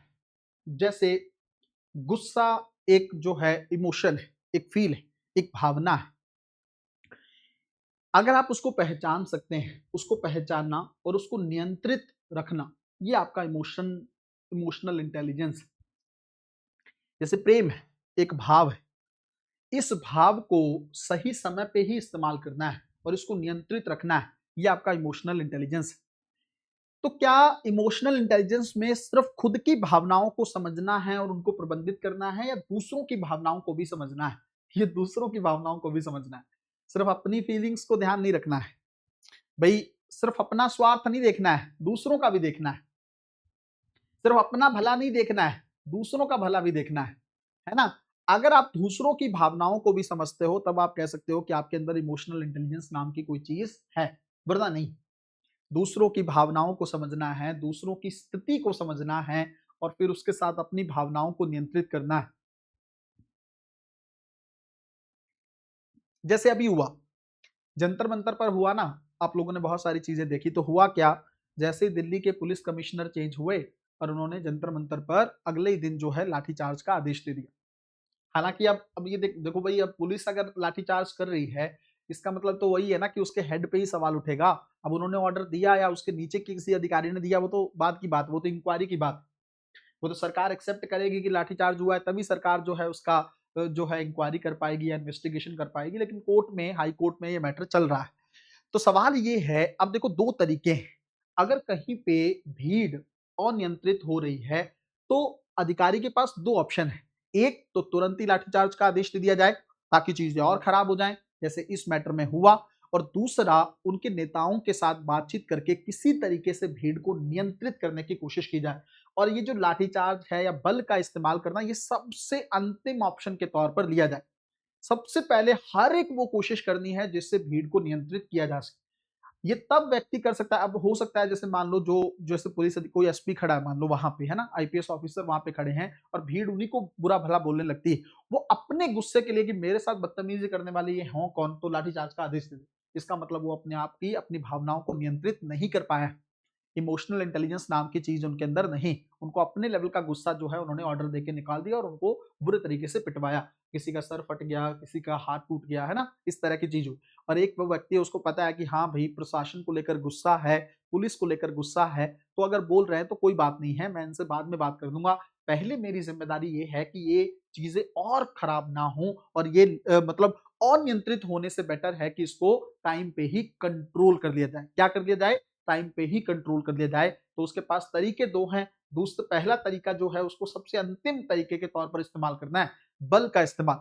अदरवाइज वो कोशिश करे कि अपने नेताओं के साथ, उन भीड़ के नेताओं के साथ बातचीत करके उनको थोड़ा सा लिमिटेड तरीके से कंट्रोल करने की कोशिश करे, है ना। जब लगे कि नहीं हो ही नहीं पा रहा है तब जाके वो ये चीजें कर सकता है। और मुझे लगता है ऐसी कोई समस्या नहीं है जिसको बातचीत करके टाला नहीं जा सकता। अगर आप बातचीत करोगे तो हर एक समस्या को आप टाल सकते हो। अगर आप बातचीत नहीं करोगे वो समस्या आपकी कभी भी टल नहीं सकती। ठीक है, तो इसको बोलते हैं इमोशनल इंटेलिजेंस या भावात्मक समझ, है ना, भावात्मक बुद्धिमत्ता भी आप कहते हैं। इसके अलावा बच्चों देखो यहाँ पे देखोगे तो नैतिक विचारक हैं भारत के और विश्व के, हम लोग पढ़ेंगे भारत के कौन कौन से थिंकर्स हैं, जैसे महात्मा गांधी जी को पढ़ना है ना, और भी बहुत सारे जैसे स्वामी विवेकानंद जी को पढ़ना है। ये भारत के थिंकर हैं, दार्शनिक हैं। बौद्ध धर्म को पढ़ेंगे, जैन धर्म को पढ़ेंगे। उसके अलावा जो है अंतरराष्ट्रीय विचारक जो हैं, विश्व के प्रमुख विचारक जो हैं, जीएस मिल वगैरह, है ना, जेरेमी बेंथम वगैरह, इन सबको भी हम लोग पढ़ने की कोशिश करेंगे। उनकी मेंटालिटी क्या है, रूसो क्या कहता है, ये सारी चीजें हम लोग थिंकर्स जो हैं अंतरराष्ट्रीय स्तर पर पढ़ेंगे। लोक प्रशासन में नैतिकता और लोक सेवा मूल्य क्या है, पब्लिक एडमिनिस्ट्रेशन का भी सेगमेंट है, वो भी अच्छे से देखने की कोशिश करेंगे। सत्यनिष्ठा मैं आपको ऑलरेडी बता चुका हूँ। शासन व्यवस्था में सत्यनिष्ठा क्या है, जो चीज आपको कही जा रही है वही चीज आप करो। सरकार जो आपसे एक्सपेक्ट कर रही है आप अलग तरीके से चलने की कोशिश ना करो। उसके अलावा अंत में है केस स्टडीज। केस स्टडीज तो इतना अच्छे तरीके से बच्चों हम करने वाले हैं कि प्रीलिम्स में एक भी सवाल गलत नहीं होगा, और मेंस के अंदर सिर्फ और सिर्फ केस स्टडीज के बलबूते पे आप भर भर के नंबर जो है इथिक्स के पेपर में आप चीजें ले सकते हो। समझ रहे हो मेरी बात? केस स्टडी मैं आपको कई सारे केसेस करवाऊंगा, लेकिन एक बार अगर आपने परफॉर्मा कर लिया एक से दो केस स्टडीज में तो आपको पता लग जाएगा कि केस स्टडीज को लिखना कैसे है ना। मैं तो ये भी बच्चों को कहता हूं कि एथिक्स के पेपर में सबसे पहले केस स्टडी सॉल्व करो, ताकि जितने केस स्टडी यूपीएससी पूछ रहा है, पहले 6 पूछ रहा था आजकल 4 पूछ रहा है, तो उन सब के सब केस स्टडीज को पहले सॉल्व करो, उसके बाद थ्योरी का पोर्शन करो। लेकिन दोनों ही चीजें आपस में लिंक है। आप केस स्टडीज को अलग तरीके से करके नहीं पढ़ सकते, और थ्योरी को आप छोड़ के केस स्टडी को तैयार नहीं कर सकते। आपको दोनों को साथ लेके चलना पड़ेगा, और इतना अच्छे तरीके से इसको तैयार करेंगे, इतनी आसान भाषा में। जिन लोगों ने पहले एथिक्स के डेमो देखे हुए हैं उनको पता होगा, या जिन्होंने क्लास की है वो भी जानते हैं कि कितनी आसान शब्दावली में हम लोग एथिक्स को करते हैं। बिल्कुल आज की क्लास से आपको पता लग गया होगा कि डिस्कशन किस तरह के चलने वाले हैं, है ना। तो हम लोग बिल्कुल समाज का जैसे कहते हैं ना कि एक्सरे करते हैं। और मैं फिर से कह रहा हूं, इस मेंटालिटी से मच बैठना कि भाई फाउंडेशन में हमारा एक बैच है, एक सिलेबस है, हमें करना है। दूसरी मेंटालिटी की हमें तो भाई एथिक्स में भर भर के नंबर लेने हैं, सिर्फ इस मेंटालिटी से एथिक्स करना नहीं, ये दोनों ही मेंटालिटी गलत है। तीसरी मेंटालिटी के साथ बैठना कि हमें एक एथिकल इंसान के तौर पर एथिक्स को पढ़ना है, और हम अगर अगर हम एथिकल हैं, बहुत अच्छी बात है, हमें ये डिस्कशन सुनने में मजा आएगा, हम पार्टिसिपेट करेंगे, अपने पॉइंट्स भी रखते रहेंगे। और दूसरा, अगर हमारे अंदर कोई थोड़ी बहुत कमी पेशी है, हम सत्यनिष्ठ नहीं, है ना, हम ईमानदार नहीं हैं, अभी भी कई बार डिसऑनेस्टी देखने को मिलती, अगर इस तरह की फीलिंग है तो हम उसको इम्प्रूव करने की कोशिश करेंगे। कोशिश ये करना है, जैसे मैं पंजाबी लिटरेचर जब कराता हूँ ना, तो उसके अंदर स्पिरिचुअल टेक्स्ट बुक्स हम लोग डिटेल में डिस्कस करते हैं। तो उसके स्टार्टिंग और एंडिंग में मैं बच्चों को स्टार्टिंग में ये कहता हूँ कि इस मेंटालिटी से मत बैठना कि हमें किताबों को पढ़ना है, डिस्कस करना है और नंबर लेने हैं। इस मेंटालिटी से बैठना कि हमें ये डिस्कशन जो है हमें एथिकल बना सके, हम उस तरह के इंसान बन सकें जिस तरह का इंसान हमारे गुरु हमें बनाना चाहते थे, है ना। भारतीय समाज हमसे क्या उम्मीदें करता है, इस समाज की महिलाएं, इस समाज के लोग हमसे क्या उम्मीद करते हैं, देश हमसे क्या उम्मीद करता है, उस तरह के एथिकल बिहेवियर वाले पर्सन हम बन सकें। ये माइंड में सोचकर आप लोग एथिक्स की क्लास में रहना। कल से हम लोग सिलेबस को कवर करना शुरू करेंगे। जिन लोगों को एथिक्स के पॉइंट ऑफ व्यू से मुझे लगता है कि जो बच्चे फाउंडेशन में हैं वो तो है ही हैं, न्यू स्टूडेंट जो यूट्यूब पे इस वीडियो को देख रहे हो, मैं यही कहूंगा ये बहुत बेहतरीन समय है एथिक्स को करने का। एक पेपर आपका पूरा अच्छे तरीके से तैयार हो जाएगा। इससे में भी एथिक्स का बहुत बड़ा रोल है। फिलॉसफी के जो टॉपिक हम इसके अंदर पढ़ेंगे, यूपीएससी एसए में भी 8 के 8 क्वेश्चन जो है वो फिलॉसफी के पूछ रहा है, आठों के आठों इससे भी आपके काफी अच्छे तरीके से डील हो पाएंगे।